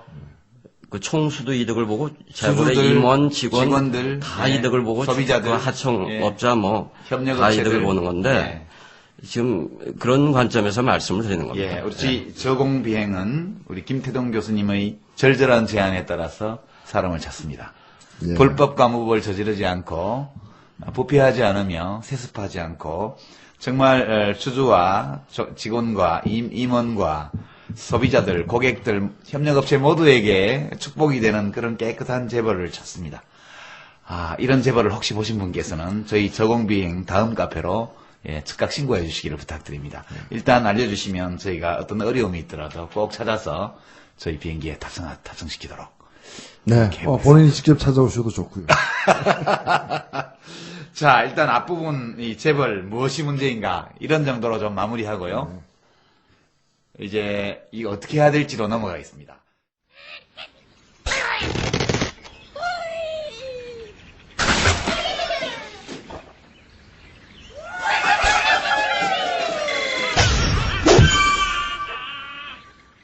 자, 이제 재벌 체제, 재벌들의 행태, 재벌들의 어떤 행위 이런 것들이 우리 국민들의 삶에 어떤 문제를 야기하고 있고 우리 경제에 어떤 위험을 가져오고 있는지 좀 살펴봤는데요. 이게 이제 우리나라만의 문제일까? 이런 의문도 하나 있고. 그럼 이렇게 우리가 특별히 문제가 심각하다면 도대체 무슨 대책이 있는 걸까? 만약 대책이 있다면 왜 지금까지 성공되지 못한 것일까? 이런 의문들이 곧 따라옵니다. 이제 우리가 보통 보면 뭐 재벌은 우리나라에만 있다 이렇게 얘기하는데 그건 현 시점에 그런 거고 예전에는 비슷한 문제들이 이 말하자면 자본주의 이 어떤 본국이라고 말할 수 있는 유럽 산업국가나 미국에도 있었던 걸로 저는 듣고 있는데요. 네. 어떻습니까? 홍정학 교수님이 그 연구를 좀 많이 하셨죠? 맞습니다.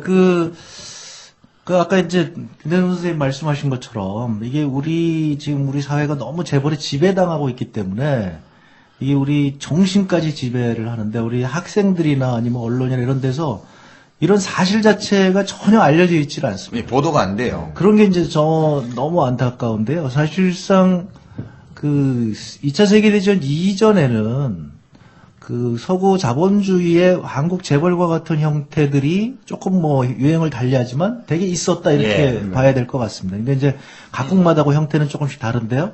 그런데 이제 대공황이 왔고, 그 다음에 그 결과로 이제 사실, 독일 같은 경우에는 이제 재벌들이 또 결탁해서 이렇게 전쟁도 일으켰다 또 이런 얘기도 나오고, 그러니까 전쟁이 끝난 다음에 유럽에서는 강제적으로 재벌을 해체하기도 하고. 해체하고 망하고 그렇게 됐죠. 예, 망하고. 그 다음에 이제, 지금 유일하게 남아있는 예로 드는 게 이제 스웨덴의 발렌베리 가문인데, 발렌베리 가문은 조금 다른 방식으로 이 문제를 해결을 한 겁니다. 그러니까 노동자들이 경영에 참여하고, 그러면서 이제 경영 투명성을 굉장히 높이고, 대신에 발렌베리 가문은 이 사회적 책임에 대해서 굉장히 공헌을 합니다. 그래서 대공황 당시에 무너져가는 기업들을 발렌베리 가문이 다 인수를 해서 살리는 이런 걸 하죠.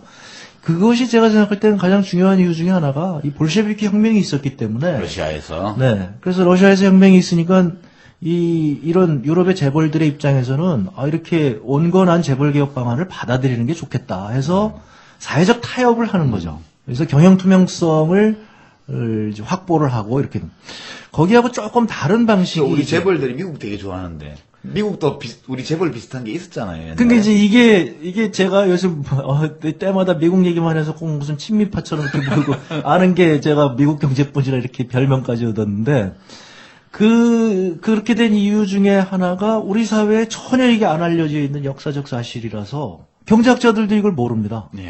이거 아시는 분들이 없어요. 그러니까 무슨 경제 관료들은 물론이고요. 그래서 이제 이거를 아무런 우리나라의 참고 문헌 없이 미국 문헌을 가지고 이렇게 쭉 찾아가다 보니까 미국에선 이런 것들이 가장 문제가 됐던 게 되게 1910년에서 1930년 사이. 이때 미국이 지금 한국과 같이 재벌 문제가 그걸 이제 그냥 재벌이라고 통칭을 하면 조금 다릅니다만은 하여튼 그런 대기업 집단 문제가 굉장히 성행을 했던 것이죠. 그런데 저는 이제 한국 재벌 개혁하는 것도 굉장히 어렵다고 생각을 하는 이유가 미국에서 재벌 개혁하는데 한 3, 40년 걸립니다. 그리고 제가 제일 안타깝게 얘기하는 게 이제 그런 거죠. 우리 우드로 윌슨 대통령이라고 우리 교과서에도 나오지 않습니까?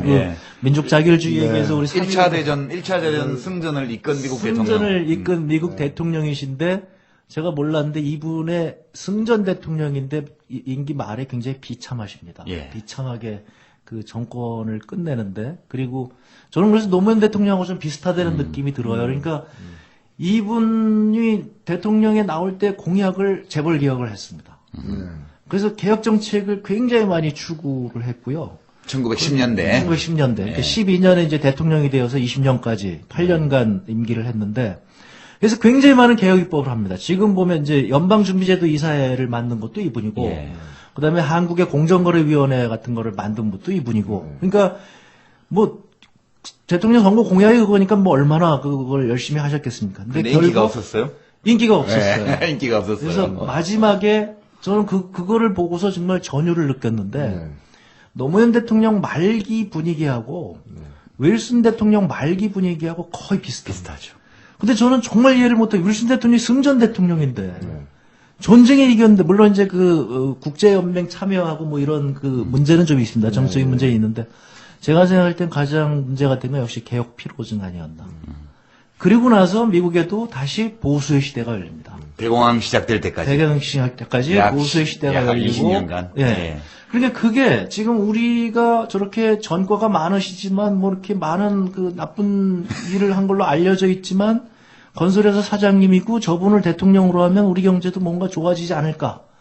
요 분위기가 바로 1920년대 미국하고 아주 똑같습니다. 1997년 분위기가, 2007년도 분위기가. 그렇습니다. 그래서 그때 우리 얘기했던, 그러니까 사실 이제 후보 대통령은 이명박 대통령보다는 뭐 굉장히 훨씬 더 훌륭하다고 생각을 하는데, 그래도 공통점은 좀 있습니다. 토목.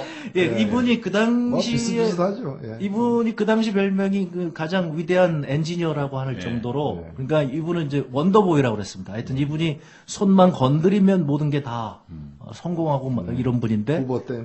예, 댐도 만들고. 댐도 그렇고 하여튼 뭐 모든 일을 해서 대통령이 됐는데, 그랬는데 이분이 대통령 되고 나서 대공황이 터진 거죠. 그 재벌 문제 때문에 결국 터진 거고. 그래서 그 문제가 이제 미국 국민들한테 알려진 거죠. 미국 경제활동 인구 셋 중에 하나가 실업자가 됐어요. 그때. 그렇습니다. 예. 그렇습니다. 그래서 정말 이제 끔찍했죠. 그 후보가 처음에 그 대통령 나올 때 모든 그 사람의 냄비에다가 닭 한 마리씩 주겠다, 이게 대통령 공약이었는데, 결국에 나중에 이제 그걸 빗대서 살람들이 다 이렇게 빈민촌에 사니까 그 이름을 후보빌이라고 그럽니다. 다 천막촌에 살고. 네, 후보빌. 후보 때문에 이제 빈민촌. 그런 거죠. 그러니까 완전히 이제 됐다. 조롱받고 이랬는데. 분노의 포도. 그렇습니다. 지금 제 생각에 우리 각하하고 이제 비슷한 처지가 되지 않을까 싶은데, 하여튼 그러고 나서 이제 루즈벨트 대통령이 들어서서, 이분은 사실 굉장히 재계하고 원래 친했던 분인데, 예. 그 자기 친구들에 대해서 이제 이건 뭐 대공황을 일으킨 주 범인들이다 해서 이제 칼을 대기 시작합니다. 자본주의를 구하기 위해서. 그렇습니다. 재벌 친구들을 손보기 시작하죠. 루즈벨트 대통령, 저는 그래서 거기서 교훈을 많이 얻고 있는데, 이분이 뭐라고 그랬냐면, 재벌을, 그 당시 미국의 기업 집단을 사적 사회주의라고 얘기했습니다. 왜냐면 이 재벌 쪽에서 루즈벨트 보고, 또 거기서도 마찬가지로. 공산당이라고 그랬거든요. 빨갱이라고 빨갱이라고 그랬어요. 그러니까, 내가 사회주의라면, 니들은 사적 사회주의가. 프라이빗 소셜리즘이라고 그렇습니다. 예. 그렇게 얘기를 했어요. 그러니까 니네가 아무런 권한도 없이, 그게 소수의 그러니까 우리 지금 삼성 같은 경우에 총수 일가가 1% 지분을 갖고 있는데 99%를 능가하면서 저걸 지금 지배하고 있거든요. 이게 사회주의 아니면 뭐냐, 이게 도대체. 봉건제 지배죠, 사실. 그렇습니다. 그러니까 삼권을 다 갖고 있잖아요. 입법, 사법, 행정까지. 그러니까 사적 사회주의. 그러니까 이제 저쪽에서 이제 막 그 사회주의라고 공격을 하니까. 그러니까 이제 루즈벨트는 나야말로 시장을 다시 복원하는, 그러니까 민주적 시장이라고 얘기하는 이제 이런 거죠. 그래서 그것을 인위적으로 개혁을 합니다. 그래서 굉장히 그 과정에도 우여곡절이 많았는데, 그 과정에 이제 재벌에서 오직 반발을 했겠습니다. 예, 빨갱이 공산당부터 다 나왔죠. 난리법석을 치고, 또 그 당시 시장주의 대법원이 또 전부 위헌결정 많이 보수라서 뭐라고 뭐 좀 하려고 그러면 다 위헌결정 내리고. 연방헌법재판소에서도 위헌결정 많이 했습니다. 맞습니다. 네. 그래가지고 이제 이 루즈벨트가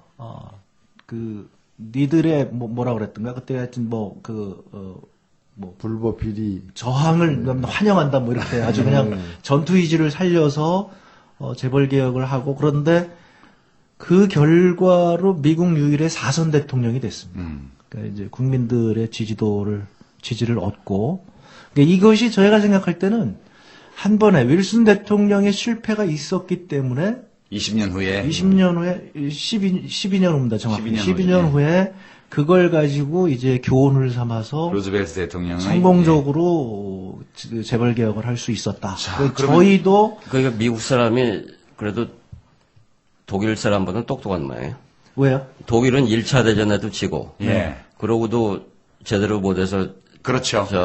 바이마르 공화국 때 초인플레이션이 있었고, 맞습니다. 히틀러를 뽑고, 네, 맞습니다. 그 뒤에 또 2차 대전이 되고, 그 두 번 패전을 하고, 그렇죠. 겨우 이제 그 사회적 시장 경제라는 예. 맞습니다. 맞습니다. 기독교 민주당이 네, 이제 네. 하거든요. 네, 그래서 네. 이제 뭐 라인강의 기적도 이루고 보수 정당인데 그렇게 하는데 미국은 한 번 전쟁에 이제 승전이고 더구나 패전도 아니고 그러고서 개혁을 했으니까 그 대공황이라는 이제 물론 예. 경제 면에서의 그 공황이 있었지만은 정치적으로는 말이죠. 그러니까 보면 대공황이 미국발 대공황인데 그 당시에 네. 미국발 그 경제 위기가 세계를 덮칩니다. 네. 독일의 대응은 히틀러 체제로 재벌 체제를 강화하면서 정치적 독재를 하는 쪽으로 네. 대응을 했고요. 네. 예, 미국 경우에는 루즈벨트 대통령의 지도 아래 뉴딜 정책을 해서 자본주의를 수정하는 쪽으로 네, 그렇죠. 민주주의를 더 강화하고 자본주의를 수정하는 쪽으로 대응을 했고 이게 성공했죠. 네. 일본도 독일과 마찬가지로 네, 대응했다가 마찬가지로. 패전하고 나서 그것도, 메가더 사령부가 맞습니다. 재벌을 다 해체합니다. 맞습니다. 이렇게 과정을 겪어왔는데 지금 제가 이제 이 말씀을 여쭌 것은 우리가 재벌 해체, 뭐 재벌 개혁 이런 얘기를 꺼내면요. 우리 정경련이라고 전국 경제사법연합회라고 네. 우리가 이름 붙여준 단체가 있는데 여기나 뭐 경총 이런 데에서는 반시장주의, 사회주의 뭐 이렇게 얘기하고 더 험하게는 한나라당인지 뭐 새누리당인지에서는 뭐 무슨 공산당인 이런 얘기 합니다. 근데 이게 자본주의 본고장이라고 할 수 있는 미국이나 유럽에서도 똑같은 거의 유사한 문제들이 있었고 이 문제를 잘 해결한 나라만이 그렇습니다. 네. 안정된 민주주의와 예. 번영하는 국민 경제를 가질 수 있었다. 네. 이 얘기를 하기 위해서 제가 미국 사례를 여쭤본 건데요. 미국도 금산분리, 예. 그다음에 기업 결합된 기업에 대한 강제적 해체 네. 이런 조처들이 동반되는 입법이 전부 있었죠. 그렇습니다. 그거 거기에 복지하고 같이 예. 그렇죠. 노동조합에 대한 권장 네. 그리고 서민복지 확대와 네. 함께 네. 이 재벌 체제에 대한 금융자본과 산업자본의 분리, 네. 산업자본 내에서도 여러 가지 공정거래법의 강화, 그다음에 강제적인 기업의 분리까지 예, 포함하는. 예. 그렇게 예. 해서 이제 했죠. 그러니까 그때 이제 제가 그래서 재벌 개혁을 할 때 그것만 단순히 보면 안 되고 이게 사회 구조 전체를 바꾸는 것이다고 봐야 되는 게 루즈벨트 대통령도 그 아까 제가 그 얘기한 그 최초의 여성 노동부 장관입니다. 프란시스 네. 퍼킨스라고. 예. 이 여자가 유일하게 이 4선 대통령 동안 임기를 같이 한 16년 동안 16년인데 노동장관은- 이제 그 16년까지 중간에 대통령이 이제 병들어서 네, 예, 돌아가셨기 돌아가시니까, 때문에 예. 그때까지 퇴임할 때 그때까지 하여튼 이제 그 노동부장. 그래서 이분들의 목표가 뭐냐면 그때가 우리 지금 노동조합 가입률이 10%밖에 안 되잖아요. 예. 그러니까 이게 무슨 얘기냐면 재벌을 견제와 균형을 해서 얘를 견제할 수 있는 세력 자체가 경제 내에 없다는 거죠. 예. 그러니까 지금 우리나라도 노동조합 가입률이 10%밖에 떨어진 게 이게 OECD 최저죠. 최저입니다. 그러니까 노동조합들이 힘을 못 쓰고 있는 거죠. 저렇게 힘을 못 쓰고 있는데도 불구하고 재벌들이 맨날 세계에서 최고 강성 노조라고 얘기하니까 네. 대한민국 국민들 웬만한 사람들 다 진짜로 그렇게 알아요. 그런 줄 알죠. 예, 그러니까 저희들 학자들 보면 야 이거 정말 이거 허약하기 짝이 없는 노동조합이죠. 근데 재벌들이 말씀하신 대로 세계에서 가장 큰 강성 노조에 예. 또 전 세계에서 이렇게 돈 가진 사람을 미워하는 국민들과 더불어서 불행하게 살면서 왜 그러면 미국이나 뭐 일본이나 독일로 이민 가지 않느냐? 이유가 딱 있는 거죠. 아까 쭉 말씀하신 여기만큼 좋은 데가 것처럼 어딨어. 딴 데 가면 재벌 못 하니까. 그러면 재벌 해체당하니까. 예. 그러니까 여기 있는 거예요. 딴 데 가면 법에서 더 내야 되니까. 그게 여기 제가 있는 이제 거예요. 항상 이제 뭐 우리가 오늘 복잡해서 그런 전문적인 제도 같은 거 얘기하기 어려울 건데요. 무슨 제도를 얘기하면 정경련에서 계속 얘기합니다. 그거 전 세계에 없는 제도다 네. 그럽니다. 그 제 얘기가 그러면 그 제도를 한번 미국에 대입을 한번 해보자. 미국에 그거에 해당되는 기업이 하나라도 있나? 예. 그러니까 미국 기업들이 이미 그게 다 고쳐졌기 때문에 다른 데는 사례가 없기 때문에 사례가 독일은 법이 없죠. 없습니다니까. 예. 아, 그러니까 모기가 없으니까 모기약도 없는 거지. 우리는 왜 모기약 뿌리냐? 모기가 있잖아, 우리는. 재벌이 있는 유일한 나라니까 다른 나라에 없는 제도가 필요한 거죠. 그게 맞습니다. 그러니까 이제 이렇게 돼 있는 거예요. 그러니까 이제 그 제가 이건 어디 가서든지 꼭 얘기를 하는데 지금 이제 유 대표님 말씀하신 대로 우리는 재벌에 대해서 너무 이렇게 그동안 이렇게 잘못된 이렇게 뭐라 그럴까요? 세뇌를 당했다 그럴까요? 뭐 그렇게 이제 살아왔기 때문에 미국에서 이제 재벌 개혁을 하고 나서 50년대 되고 나서 부의 양극화가 완전 해소가 됐고. 예, 70년 중반까지는. 예, 그걸 대압착 시대라고 이제 크루그만이 그렇게 얘기를 하는데. 그러니까 그때 GM의 회장이 그런 얘기를 합니다. GM한테 좋은 것은 미국한테 좋은 것이다. 예. 이렇게 얘기를 합니다. 근데 그게 맞거든요. 그 당시에 GM이 이제 단일 대기업이 됐고, 그건 기업이, 또 정경련에서 자꾸, 아니, 기업이 큰 게 무슨 잘못이냐.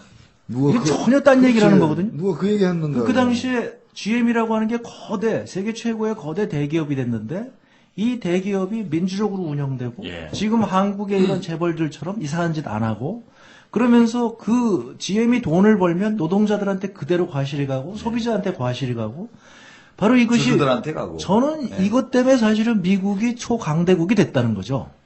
우리 김태동 선생님이 사랑하실 만한 그 비슷한 기업들이 있긴 했네요. 그러면 예. 그러니까 나쁜 그 경영을 하고 그 법을 어기는 그런 또 탐욕스러운 재벌을 개혁하는 그 제도를 개혁하는 그 힘은 결국 정부에 있는데 그런 강한 정부를 누가 만드냐 하면 결국 나라의 주인이 만드는 거거든요. 그래서 우리가 이 루즈벨트 시대의 미국인만큼은 적어도 7, 80년 전에 미국인만큼은 우리 한국의 나라 주인인 우리 한 사람 한 사람 시민들도 예. 충분히 잘 아실 거다. 예. 지금 이 프로그램도 잘 아신다는 전제하는 거죠? 예, 그럼요. 예. 그래서 청취자들이 지금 얘기하는 것도 예. 혹시 부족한 게 있으면은, 더 좀 그 소감을 써주시기 바라고. 하나 덧붙이자면 이제, 민주주의는 한 사람의 한 표보거든요. 그렇죠. 이건희 회장도 선거에서 한 표고, 또 우리 노동자의 최저임금으로 알바하는 그 자녀들도 한 표인데, 그 투표의 결과로 결국은 정권이 구성이 되고 거기서 재벌 개혁을 할 거냐 할 거냐가 돼 있기 때문에 재벌이라는 게 단순히 경제 문제가 아니고 그 정치에 이제 결국 민주정치가 제대로 된 나라에서는 그래서 충분한 정보가 유권자한테 주어지면은 재벌 개혁을 할 수 있는 강한 정권을 창출할 수가 있는 것이고 그렇지 않고 그 선거 과정에서 재벌의 영향을 받고 그런 정치 세력에 의해서 계속 그게 A당이든 B당이든 정권이 되면은 결국은 재벌 개혁이 안 되고 따라서 경제민주화는 아까 노 대변인이 말씀하셨듯이 그 안 되는 것인데 지금 쭉 얘기가 과연 한국이 뭐 반도체 만드는 거나 뭐 자동차 만드는 거 지금 FTA 뭐 이렇게 하고 있는데 그런 제조업에서는 그 미국과의 격차가 그렇게 많지가 않을 거라고요. 네. 산업별로는 우리가 좀 앞선 것도 있을 겁니다. 그러나 이런 사회 의식 또 어떤 그 진실에 대한 진실에 참여, 예. 인식과 참여 이런 부분이 그런 부분까지도 우리가 배워야 하지 않는가. 미국 놈들 이 나쁜 점도 있지만 그 좋은 것은 배워야 하지 않나. 예. 이런 생각이 드네요. 네. 자, 이제 우리가 이제 조금 마무리 부분으로 한번 가봐야 되겠는데요. 지금 국민들이 이제 문제를 많이 인식을 한 것 같습니다. 그러니까 대책들이 나오고 있어요. 네. 여러 가지 대책들이. 그 며칠 전에 보니까 우리 홍종학 교수님 그 텔레비전 토론 나가셔가지고. 네, 백분 토론. 예, 그러니까 한나라당 한 분, 민주당 한 분, 또 우리 홍종학 교수님 또 이제 어디 한국 경제신문. 하여튼 뭐 재벌들이 돈 되는 그 신문에 어떤 분하고 언론인하고 네 분이 사는 걸 봤더니 3대1로 막 싸우시더라고요. 네. 왜 3대1이 되느냐 봤더니 한나라당 국회의원이 나오셔가지고. 새누리당. 예. 아유, 참 헷갈린다. 새누리당. 막 재벌이 문제 있다. 개혁해야 된다. 막 얘기하니까 두 분이 싸우더라고. 네. 근데 제가 국회의원일 때만 하더라도 그 당시 한나라당. 네. 새누리당 국회의원과 그런 경제신문 논설위원이 나오면 그분들이 한 편이었고 네, 맞습니다. 우리 홍종학 교수님 같은 분과 저 같은 사람이 한 편이 이랬는데 지금 뭐 이상하게 됐어요. 우리 편이 됐죠, 우리 편이. 근데 우리 통합진보당 경우에는 뭐 이정희 대표나 심상정 우리 대표나 우리 노회찬 대표나 다 재벌들하고 한바탕 하기로 유명한 분들이잖아요. 관리가 전혀 안 되는 분들이세요, 제가 보니까. 근데 지금 한나라당, 새누리당에서 지금 재벌 정책이라는 게 나왔어요. 보니까 좀 발표도 하고 확정된 건 아니지만 이런저런 얘기도 나오고 그러고 있는데 어떻게 평가를 하세요? 한나라당에서 내놓은 해법, 재벌에 대한 대책이 뭐며 그걸 어느 정도까지 우리가 평가를 해줘야 됩니까? 새누리당은 대기업의 중소기업 업종 진출을 사실상 금지하기로 하는 등 재벌 개혁 정책을 다듬었습니다. 중소기업의 시장 점유율이 3분의 2 이상인 업종은 대기업의 점유율 한도를 현행 5%에서 1%로 낮춰 사실상 대기업의 진출을 막겠다는 겁니다. 우리 사회 곳곳에서 이 격차가 확대되고 있습니다. 이 상태가 개선되지 않고서는 우리 사회의 지속적인 발전은 기대하기가 어렵습니다. 재벌개혁은 사실 이게 거의 불가능할 것이다. 그런 정책적인 걸 가지고 개혁을 한다는 것은 불가능에 가깝다, 저는 이렇게 생각을 합니다. 왜냐하면 뭘로 해야 돼요? 그러니까 이제 이게 정책만으로는 안 된다는 말씀이지. 그렇습니다. 그게 왜 그러냐면 지금 아까 말씀하신 대로 사회 전반을 지금 다 장악하고 있거든요. 그래서 저는 이게 마피아하고 거의 속성이 같다고 봅니다. 그러니까 제 마피아 때문에 그래서 재벌 공부하다가 이 대부를 굉장히 많이 봤습니다. 여러 번 봤습니다. 이게 마피아 속성을 이렇게 보려고. 근데 거기 보면 이제 재밌는 게 뭐냐면 미국에서 마피아가 성행하던 때는 언제냐면 1920년대거든요. 그런데 그 마피아를 결국은 이 기존에 있는 법 가지고 도저히 해결을 못합니다. 그래서 그 마피아를 때려잡는 법을 언제 만들었냐면 1970년에 만듭니다.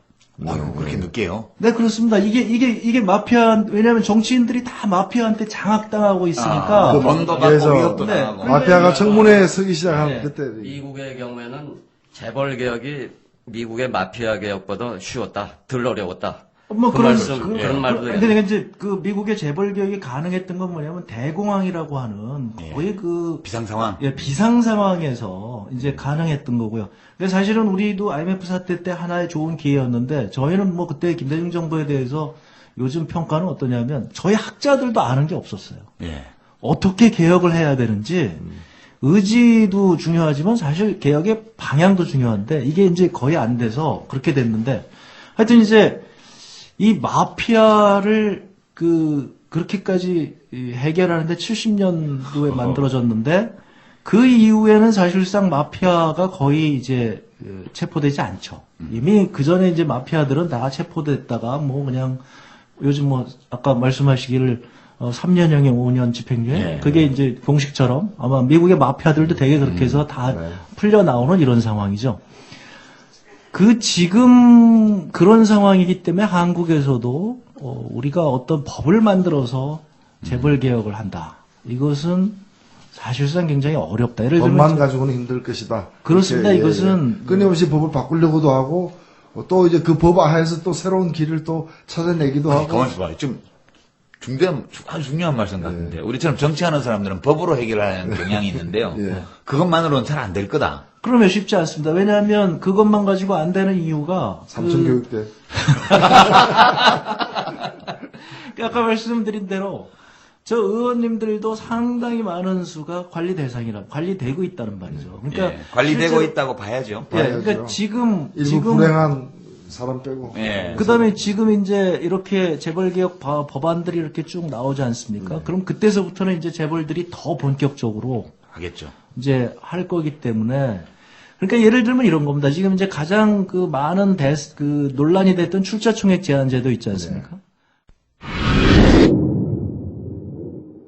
공정거래위원회는 올해 상반기 내에 출자총액 제한제도를 폐지하겠다고 대통령에게 업무 보고했습니다. 대통령은 공정위가 옳은 방향으로 움직이고 있다며 이제 시작일 뿐이라고 말했습니다. 자유롭게 풀어놓고 그다음 감독을 하는 것이 되는 것이지 하나하나 다 발목을 묶어놓고는 이 시대 우리 기업들이 경쟁할 수 없다. 이른바 출총제가 폐지되면 당장 삼성, 현대차, 롯데 등 7개 대기업 집단이 혜택을 받게 됩니다. 그럼 재벌이 저거 하면 꼭 망할 것처럼 저렇게 얘기를 하지만 실제로 출자총액 제한제도가 다시 제2법이 된다고 할지라도 재벌한테 거의 구속력이 없습니다. 구속력이 없다. 예. 그게 왜 그러냐면 다른 방법이 많이 있으니까. 이제. 그게 왜 그러냐면 우리 오늘 그러면 지금 갖고 있는 걸 내일 팔란 말이냐. 예. 그러면 외국인이 와서 이거 그냥 우리 삼성전자 뺏어가도 좋단 말이냐. M&A 대상된다. 예, 그러니까 어떻게 되냐면 유예 기간을 한 3년, 5년 주거든요. 예. 그러면 이제 그때 또 정권이 바뀌고, 그렇죠. 그때 되면 이제 또 국회가 사람들 바뀌고. 국회가 바뀌고, 분위기가 바뀌고. 그러니까 저쪽에서는 어떤 재벌개혁 정책이 나오면 그거에 대해서 굉장히 그거 하면 망할 것처럼 그러지만 사실은 콧방귀를 끼고 있는 거죠. 그러니까 지금 얘기하는 그런 대부분의 것들이 예를 들면 이정희 대표님 같은 경우에 굉장히 세게 그런 걸 하셔서 출자총액 제한되던데 그런 게 아니라 강제로 매각시키겠다. 예, 이렇게까지 예. 지금 포함한 걸로 제가 예, 얼핏 들었는데 강제 분리를 할 수 있도록 하는 내용을 포함한 네. 그런 법을 준비 중이죠. 근데 그런 거는 아마 현실적으로 굉장히 어려운 얘기거든요. 그러니까 저희 통합진보당이 151석만 되면 할 수 있는. 그렇습니다. 그러니까 이제 제가 이게 근데 그게 굉장히 어려운 일이잖아요. 루즈벨트 대통령도요. 그거 재벌 개혁할 때 그 당시 할 때 그렇게 쉽게 한 게 아니고요. 이분도 승산이 없어서 그래서 이분을 이제 그 영어로 이제 여우의 그런 간교함과 그다음에 사자의 용맹함을 가졌다고 하거든요. 그러니까 여우처럼 이렇게 계속 이렇게 기회를 보다가 기회를 보다가 그게 이제 반면에 시민사회 쪽에서 굉장히 강력한 요구가 있었습니다. 그다음에 거기 그 당시에 사회주의자당이 있었거든요. 예. 그러니까 사회주의자당 인기가 막 올라가고 시민사회 그 목사님들이 부 나눠먹기 운동 이런 거 하거든요. 이게 막 올라가고 대통령 지지도가 막 떨어집니다. 그래서 그때 또 실패하는구나. 개혁 세력이 이렇게 막 할 때 그때 이제 사자의 용맹함으로 칼을 들어서 우리 공정학 교수님 정치하셔야 될 것 같아요. 김태성 선생님 어떻습니까? 요즘 여러 가지 해법들 나오는 거 보면서 어떻게 평가를 하세요? 정치에 기대를 합니다. 예, 작년 1년 동안 늦었지만 이제 이렇게 거리에 나가고 일반 시민들 여러 각계각층 만나고 하면서 우리 사회가 굉장히 급격하게 변하고 있어요. 이 저공비행 인기도 그 한 증거 아니겠습니까? 예, 그렇기 때문에 그 SNS 이런 걸로 해서 올바른 정보가 공유되고 이 유권자가 3천만이라면 3천만 분의 1의 힘이지만 그분들이 계속 네트워킹이 되면은 아까도 말씀드렸듯이 70년 전에 미국 또는 2차 대전 뒤에 독일의 그 시민들의 힘만큼 될 수 있지 않을까. 다만 걱정이 되는 것은 한미 FTA나 이런 것에 그 독소 조항에 걸려서 우리가 그런 제도 개혁을 추진할 때 오히려 외세의 힘이 미국 자본을 비롯한 그 외세의 힘이 발목을 잡지 않을까. 제가 지금 선생님 중요한 말씀을 하셨기 때문에 조금 보태면요. 그러니까 이 한미 FTA 같은 경우에 그러니까 이렇게 보셔야 될 것 같습니다. 그러니까 한국 자본과 외국 자본의 이해관계가 지금 합치되고 거기에 대해서 한국의 노동과 한국의 시민들, 서민들 이게 지금 서로 배치되어 가고 있는 이런 상황입니다. 전선이 한편으로 한국 시민들, 국민들, 민중들을 한편으로 하고 그다음에 한국의 국적 자본과 외국 자본을 또 한편으로 하는 이런 식으로 전선이 그어지게 되면 그러니까 지금 국민들이 한미 FTA를 반대하는데도 불구하고 현 정부가 막 밀어붙이지 않습니까? 그 이유 중에 하나는 이것을 지금 굉장히 강력하게 누군가가 여기에 이해관계가 얽혀 있는 사람들이 있는데 이게 뭐냐면 한미 FTA를 되고 나면 재벌개혁하기가 굉장히 어려워지죠. 그러니까 이제 그런 상황을 제가 말씀을 꼭 이제 강조를 드리고 싶고요. 제가 굉장히 아까 불가능하다고 말씀을 드려서 선생님이 이제 희망적이신 분이기 때문에 이제 그렇게 말씀을 하셨는데 제가 이제 말씀드리고 싶은 건 뭐냐면 미국이 그렇게 오랜 세월을 거쳐서 나중에 어떻게 됐나 봤더니 요즘은 미국에서 기업 범죄를 하면 막 200년형 막 이런 거 때립니다. 그러니까 막 나이가 정신형 곱하기 3년 70살 먹은 이런 회장인데 거기다 대고 30년형을 막 예. 때리고 앤론이 그랬죠. 네. 앤론 그런 같은 식으로 하거든요. 아직도 못 나오고 있죠. 네, 그러니까 그거를 이제 상식적으로 생각하면 왜 미국이 저렇게까지 됐을까? 그런 만큼 굉장히 기업 범죄를 근절하기가 굉장히 어렵다는 거죠. 그래서 요즘 미국에서는 그렇게 기업이 조직적으로 범죄 행위가 있을 때는 마피아를 잡는 법으로 그걸 똑같이 범죄 단체 조직법. 예, 그렇습니까? 그렇게 지금 처리를 하고 있거든요. 그러니까 그 법을 들이다 대면 이 범죄한 사람들이 다 검찰이 요구하는 대로 다 동의를 한답니다. 왜냐하면 이건 마피아를 잡는 법이니까 이건 어마어마하니까 빨리 형 저기 하고 이게 협상해서. 미국에는 이제 풀리 바게닝 제도가 있으니까 그렇거든요. 그러니까 인정할 거 인정하고. 그렇습니다. 그러니까 미국이 저렇게 지금 한국의 재벌과 같은 문제가 없게 된 데는 그냥 없는 것이 아니다. 바로 이와 같은 엄청난 제도가 있고, 그 다음에 이제 우리 김상조 교수께서 그렇게 열심히 노력했지만 안 됐던, 뭐 부분적으로 도입했습니다. 효력이 없는 이 집단소송제. 이런 것들이 제도적으로 되어 있으니까 이제 미국에서 이런 일들이 없는 거거든요. 그러니까 그런 것들이 저는 하나의 시금석이 되지 않을까. 그러니까 아까 이제 말씀하신 대로 명확하게 범죄 행위를 했으면 그걸 처벌을 해야 되는데 처벌을 못 하고 뭐 3년 징역에 5년 집행유예에 정찰제입니다. 그다음에 그리고 나서 사면복권. 석 달이면 사면복권. 뭐 석 달은 아닌가요? 뭐 좀 있으면 사면복권. 아니, 그러니까 우리 국민들도 요즘 보면은 한미 FTA를 이렇게 적극 찬성하거나 옹호하는 사람은 국회의원으로 선출하면 안 되겠다라는 그런 문제식들이 퍼지고 많이 있지 퍼지고 않습니까? 있죠. 저는 마찬가지로 이 재벌이라는 게 이 법을 갖다가 좀 이렇게 법을 지금 제대로 만드는 것도 쉽지 않고 또 만들어도 또 선거 끝나고 정권 교체되고 좀 시간 지나면 언제든지 또 무력화시킬 수 있는 것이기 때문에 정치인들 중에서 이제까지 국회의원 여러 번 한 사람 같으면은 국회의원으로 있을 때 재벌 관련된 법률에 어떤 태도를 취했는가 다 조사해가지고 그거 가지고 평가를 하면서 해야 되는 거죠. 그러니까 이 모든 일을 그런데 그거요. 개개인을 평가하기 어려워요. 국민들도 먹고 살기 바쁜데 언제 평가? 그러니까 그러면 안 그것을 되고. 모든 국민들 개개인에게 제가 답을 드릴게요. 알아서 평가하고 하는 게 엑스파일을 아니라 까주세요. 우선 엑스파일 그 까야 돼. 270개 남은 거. 그러니까 그거 깔려면 까야 그냥 되는데. 까집니까?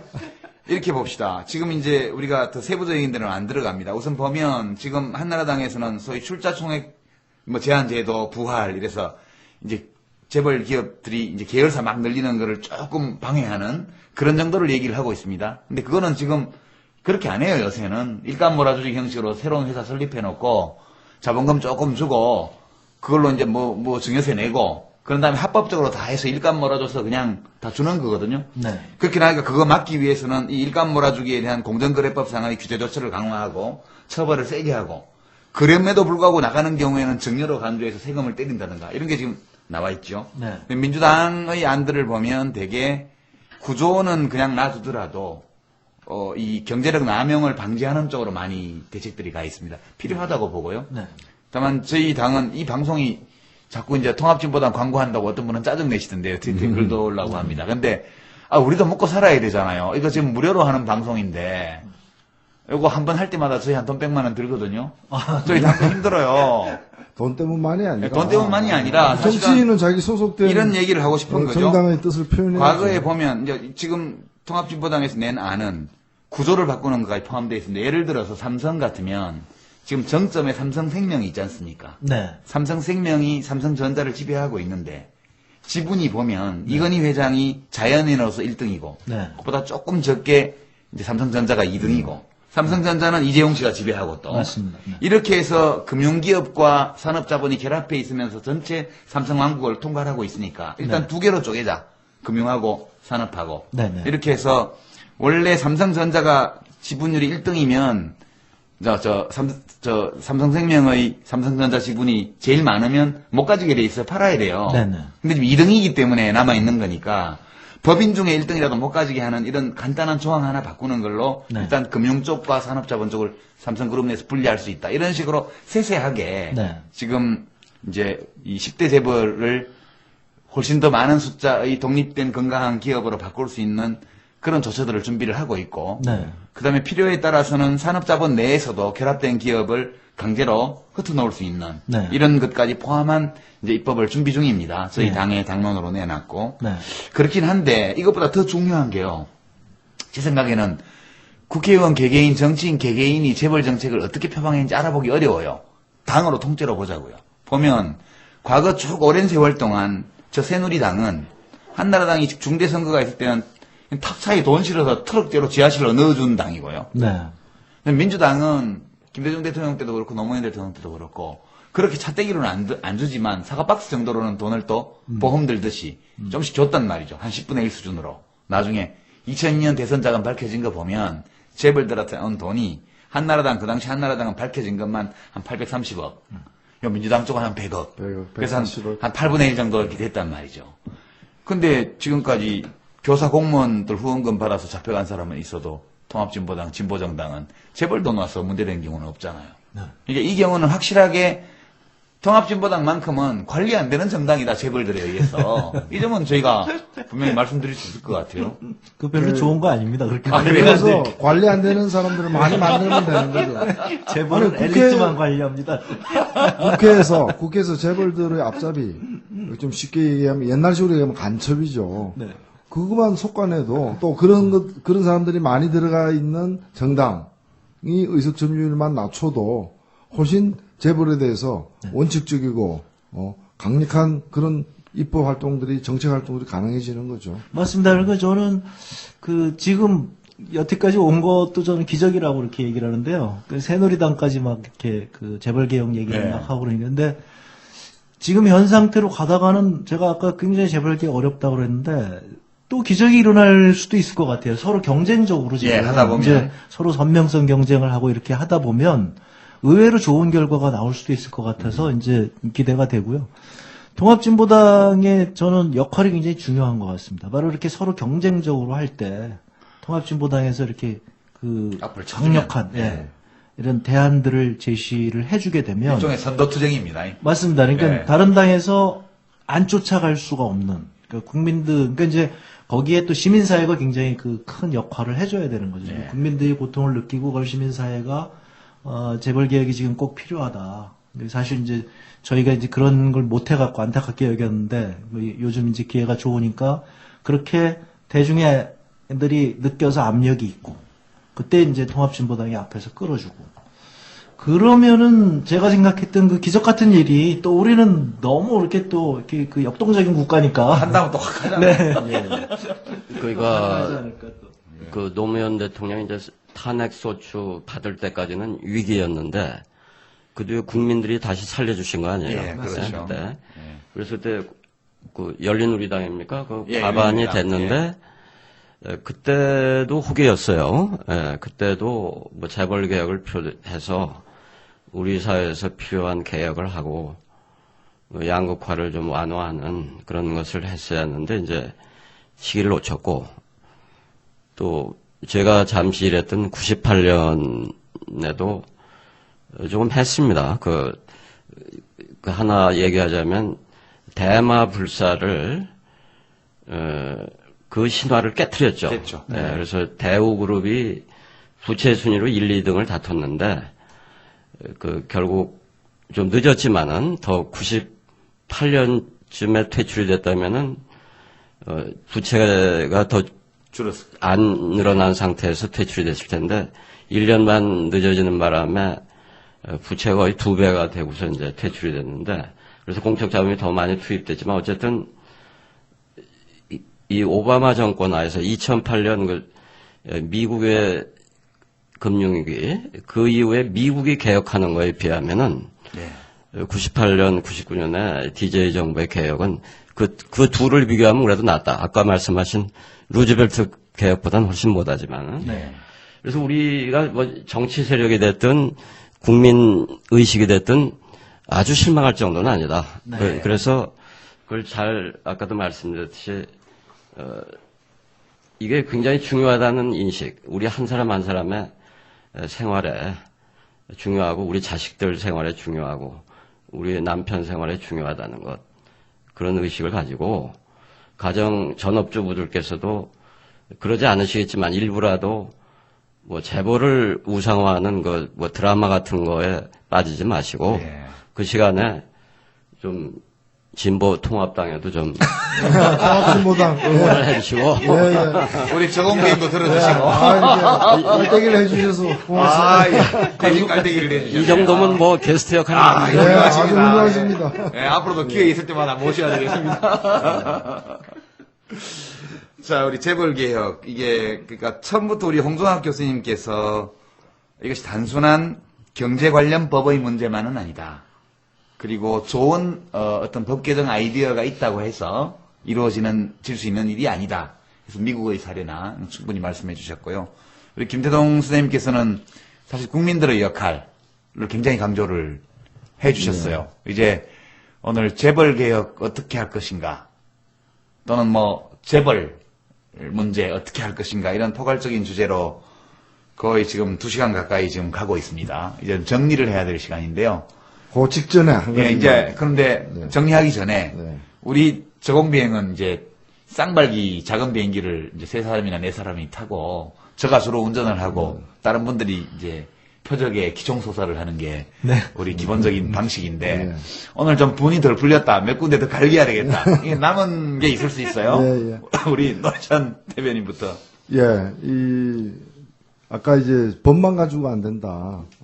그래서 사실은 뭔가 어떤 강력한 정치적 계획이 힘들도 필요하고, 저는 시민사회 역할도 크다고 봅니다. 아까도 제가 말씀드린 건 뭐 국민 개개인보다는 이게 이제 유행처럼 정권 초기에 또는 정권 교체기에만 반짝하는 게 아니게 되려면은 지속적인 관심과 그 힘의 결집들이 필요하다고 보는데, 그 중에 하나가 저는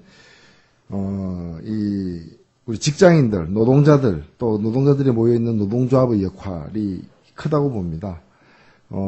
우리가 그 헌법을 맨 처음 만들 때, 1948년에, 특히 이제 뭐 경제학자들 잘 아십니다만은, 그 18조에 보면은, 이익균점제라고, 지금으로 생각하면 놀랄만한 내용이 들어가서, 제가 한번 그 읽어보면, 재헌헌법이에요. 재헌헌법 18조에, 영리를 목적으로 하는 사기업에 있어서는 근로자는 법률이 정하는 바에 의하여 이익의 분배에 균점할 권리가 있다. 그러니까 이제 근로자가 월급만 받는 게 아니라, 임금만 받는 것이 아니라, 임금은 비용이잖아요. 받고 난 뒤에 남는 성과, 그 이윤이죠, 사실은.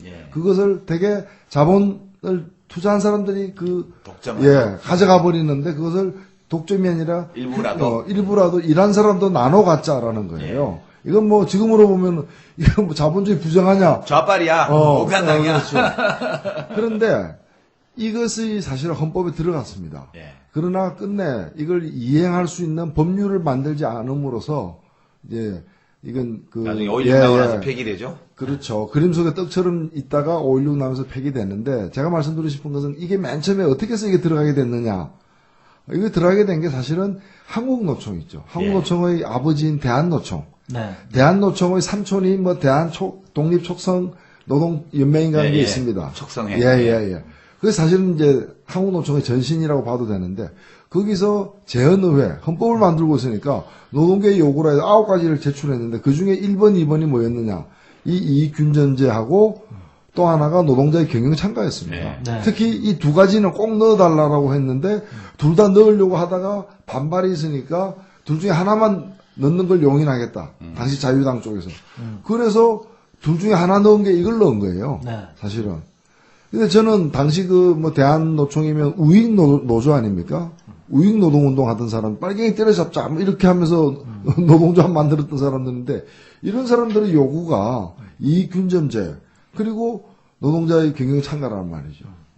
그래서 그렇다고 해서 오늘날하고 비교해보면 참 현격한 차이가 있는데, 저는 특히 이 중에서도 노동자의 경영창가 문제에 대해서 이 재벌들 회사를 내부적으로 감시할 수 있는 그런 주요한 수단 중에 하나인 것은 분명한 것이고, 그래서 더욱더 노동조합을 못 만들게 하려고 이제 광분하고 있지 않습니까? 내 눈에 흙이 들어가면 달 때까지는 노동조합 만들면 안 된다라고. 그게 철학이랍니다.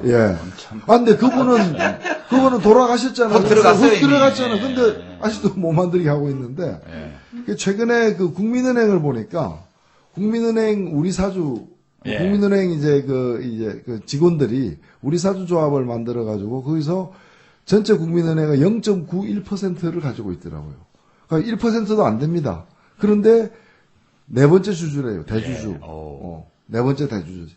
그 전체 주식의 65%는 진짜 소액주주들로 예. 흩어져 있기 때문에 그렇게 된 모양인데 1%가 되면 사회이사를 한 명 지정할 권리까지 있는 것이고 0.25가 넘으면은 추천할 수 있는 그러니까 사회이사를 제안할 수 있는 권한이 있어가지고 이 사람들이 사회이사를 한 명 제안하려고 예, 열심히 모으니까 회사에서는 또 열심히 공문 보내가지고 예. 중지하지 않으면은 재미없다. 불이익 주겠다 막 이런 식으로 해가지고 지금 싸움이 붙어 있는데 이게 지금 보면은 각하가 또 이렇게 사랑하는 또 주요한 모 대학 총장 예. 이쪽 또 KB 지주에서 또 예. 회장으로 있지 않습니까? 그래서 저는 이것이 물론 책임 있게 해결해야 될 부분은 정당이고 정치이겠지만은 워낙에 우리가 거대한 괴물과 함께 싸우고 있는 것이기 때문에 사회 모든 곳에서의 어떤 그 노력, 그리고 연대, 그 지속적인 어떤 그런 관시 이런 것들이 대단히 중요하다. 그러니까 이게 그래서 이 경영창가가 예. 노동자의 경영창가가 주요 공약으로 들어가 있는 유일한 당이 통합진보당이라고 혹시 아실는지 모르겠지만 예 그렇고 그러니까 지금 아까 김태동 선생님 모두에 말씀하신 것처럼 집과 집주인 집은 그냥 있어도 집주인은 계속 바뀔 수 있는 건데 각하가 불쌍해요 이럴 때 보면 재벌은 그냥 저렇게 있고 각하는 계속 바뀌는데 바지사 임기제 바지 사장 임기제 바지 사장인데 참 재벌 총수가 관리 안 하는 분들이 모이는 당이라고 하신 것 같은데 관리를 못 받아요. 어떻게 하면 좋아? 소외된다. 제가 말씀드리고 싶은 건 저는 뭐 정상적인 재벌도 좋아하고 또 제대로 된 자본주의 또 제대로 된 시장 경제는 뭐 굳이 반대할 필요가 없다고 생각하는데요.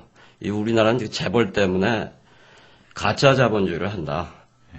그 부분이 조금 부족했던 것 같아요. 그러니까 진짜 자본주의면 1원이면 1표가 되어야 하는 겁니다. 주주총회에서 한 주식을 가지고 있으면은 한 표가 돼야 하는데 우리나라는 그 재벌들이 주로 그 순환 출자를 해서 계열사들이 A라는 계열사가 B라는 계열사로 예컨대 에버랜드가 삼성생명이에요. 삼성생명은 삼성전자예요. 삼성전자는 삼성카드에 삼성카드는 다시 에버랜드에 해서 지주회사 같으면 아까 미국에 그 문제가 될 때도 뭐 맨 위에 뭐 지주회사가 있고 그다음에 자회사가 있고 손자회사가 있고 증손자회사가 있는데 뭐 7대 손, 8대 손까지 있었다 하시는데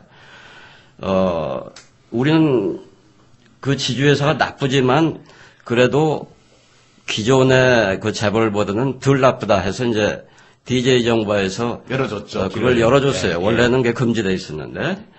근데 그 열어줬어도 LG나 이런 데 일부는 전환이 됐지만 삼성이나 현대자동차는 아직 전환이 안 돼 있는데 그렇게 해서 이 할아버지하고 뭐 손자가 다시 할아버지를 먹고 이렇게 돼 있다고요. 그런 과정에서 결국은 가짜 자본이 막 생기는 거예요. 출자는 하지 않은 건데. 그래서 그걸 좀 억제하겠다는 게 출자 총액 제한제, 출총제였었는데, 그건 우리 각하께서 그 약한 거나마 또 한 번 죽이셨고. 순환 출자. 그래서 순환 출자를 통한 그 가짜 자본의 창출로 해서 소위 말하는 한 주식을 가지고 있는 게 소액주주는 한 표, 그 행사할까 말까 하는데 주주총회에서 지배주주는 심한 경우는 15표 이상, 15배 이상 한단 말이죠.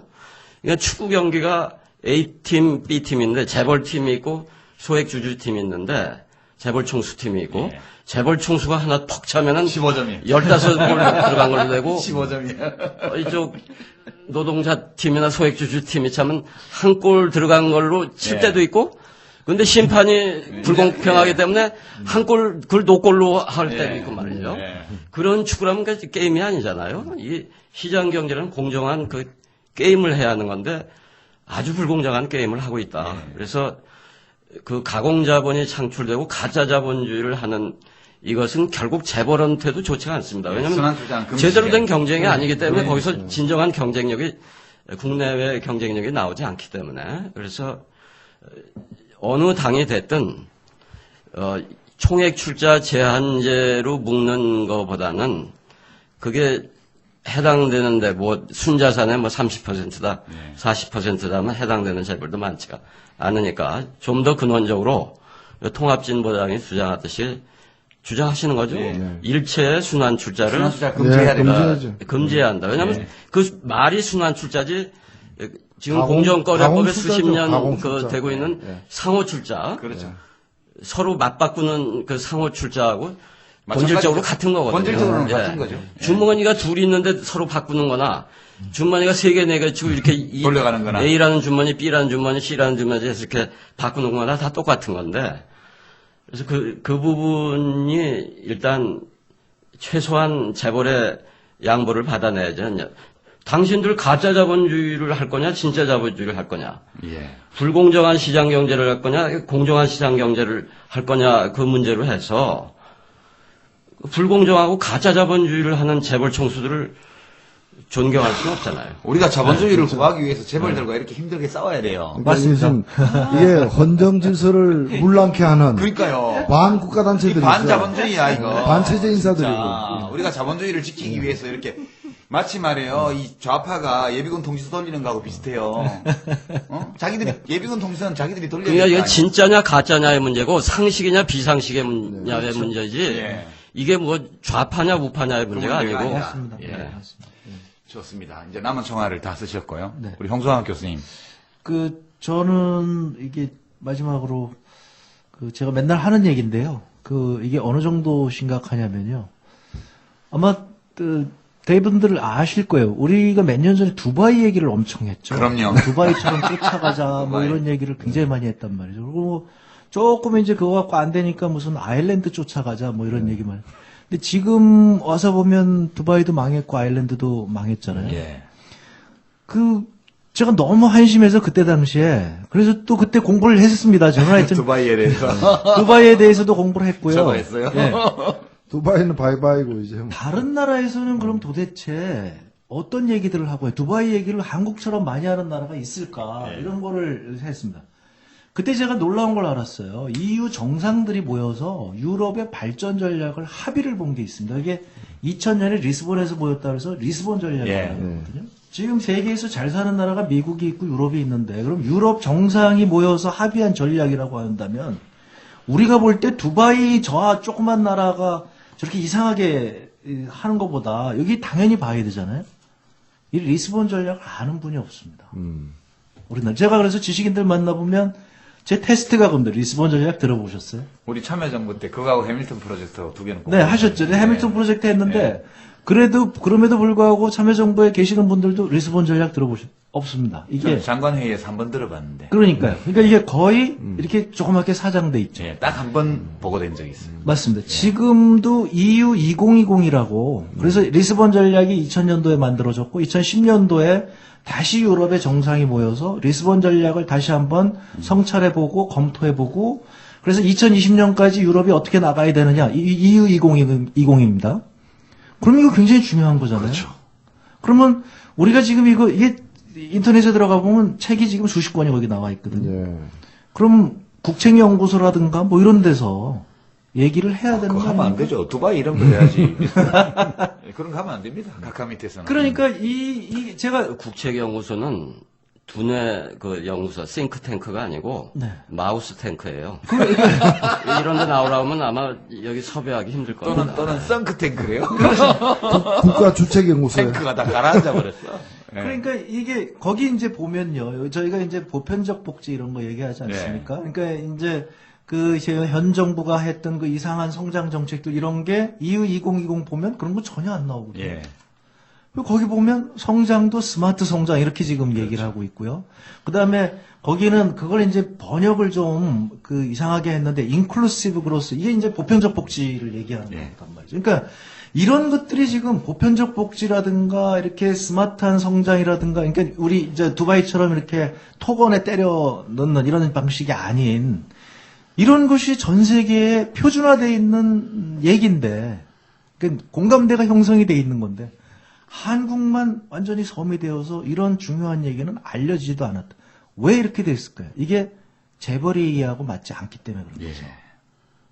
거죠. 저는 이 얘기를 꼭 드리고 싶습니다. 그래서 재벌 얘기를 할 때마다 재벌 때문에 지금 우리 아까 이제 선생님 얘기하신 대로 우리 인식도 지배당하고 있고 그로 인해서 우리가 나아가야 될 방향 자체가 굉장히 중요한 좋은 길들이 있는데 그런 길 자체를 못 보고 있는 거다. 예. 이것을 요번에는 꼭 저는 바꿨으면 좋겠다. 최소한 이것만은. 예. 그런 생각입니다. 자, 고맙습니다. 제가 이제 저도 마지막으로 좀 조정관을 잡고 있지만 그냥 분풀이 삼아 기청소사 한번 해보겠습니다. 저는 사실 이 진짜 재벌 개혁을 위해서는 지금 여러 선생님들이 말씀하시는 좋은 방안, 외국의 사례 다 중요하지만 이제 사회 분위기, 국민들의 인식, 김태성 선생님 말씀하신 국민들의 생각 굉장히 중요하다고 봐요. 그게 뒷받침이 돼야 과거에 재벌의 관리를 받던 정치인조차도 그걸 떨치려는 용기를 낼 수 있기 때문에요. 그래서 그 국민들의 인식을 제대로 일깨우고 정치인들로 하여금 용기를 내게 하기 위해서는 19대 국회에서 지금 중앙지검에 있나요? 캐비넷 안에? 예. 그 서울중앙지검 270개의 그 안기부 엑스파일. 미림팀이 몰래 도청해서 만들었던 것으로 알려진 엑스파일 테이프. 일명 삼성 엑스파일. 예, 삼성 엑스파일 273개 중에 3개의 일부 내용만 노회찬 우리 대변인께서 공개하셨다가 지금 재판에 정치 생명을 잃을지도 모르는 상황에 와 있고요. 나머지 270개가 그냥 고스란히 캐비넷 안에 있습니다. 이것을 완전히 공개할 수 있는 특별법. 지금 개인정보비밀보호법이라든가 이런 것을 벗어나서 정말 대한민국을 바로 세우기 위해서 이 테이프를 전부 다 공개할 수 있도록 하는 특별법을 19대 국회에서 발의해서 의결해서 실제로 그것을 다 국민 앞에 펼쳐버리고 우리 사회의 속사를 재벌들이 어떻게 이 사회를 지배하고 있는지. 재벌 틀입니까? S재벌이 아니고? 그 한 군데만 보면 다 알죠. 예. 다 비슷한 행동 패턴을 보이기 때문에.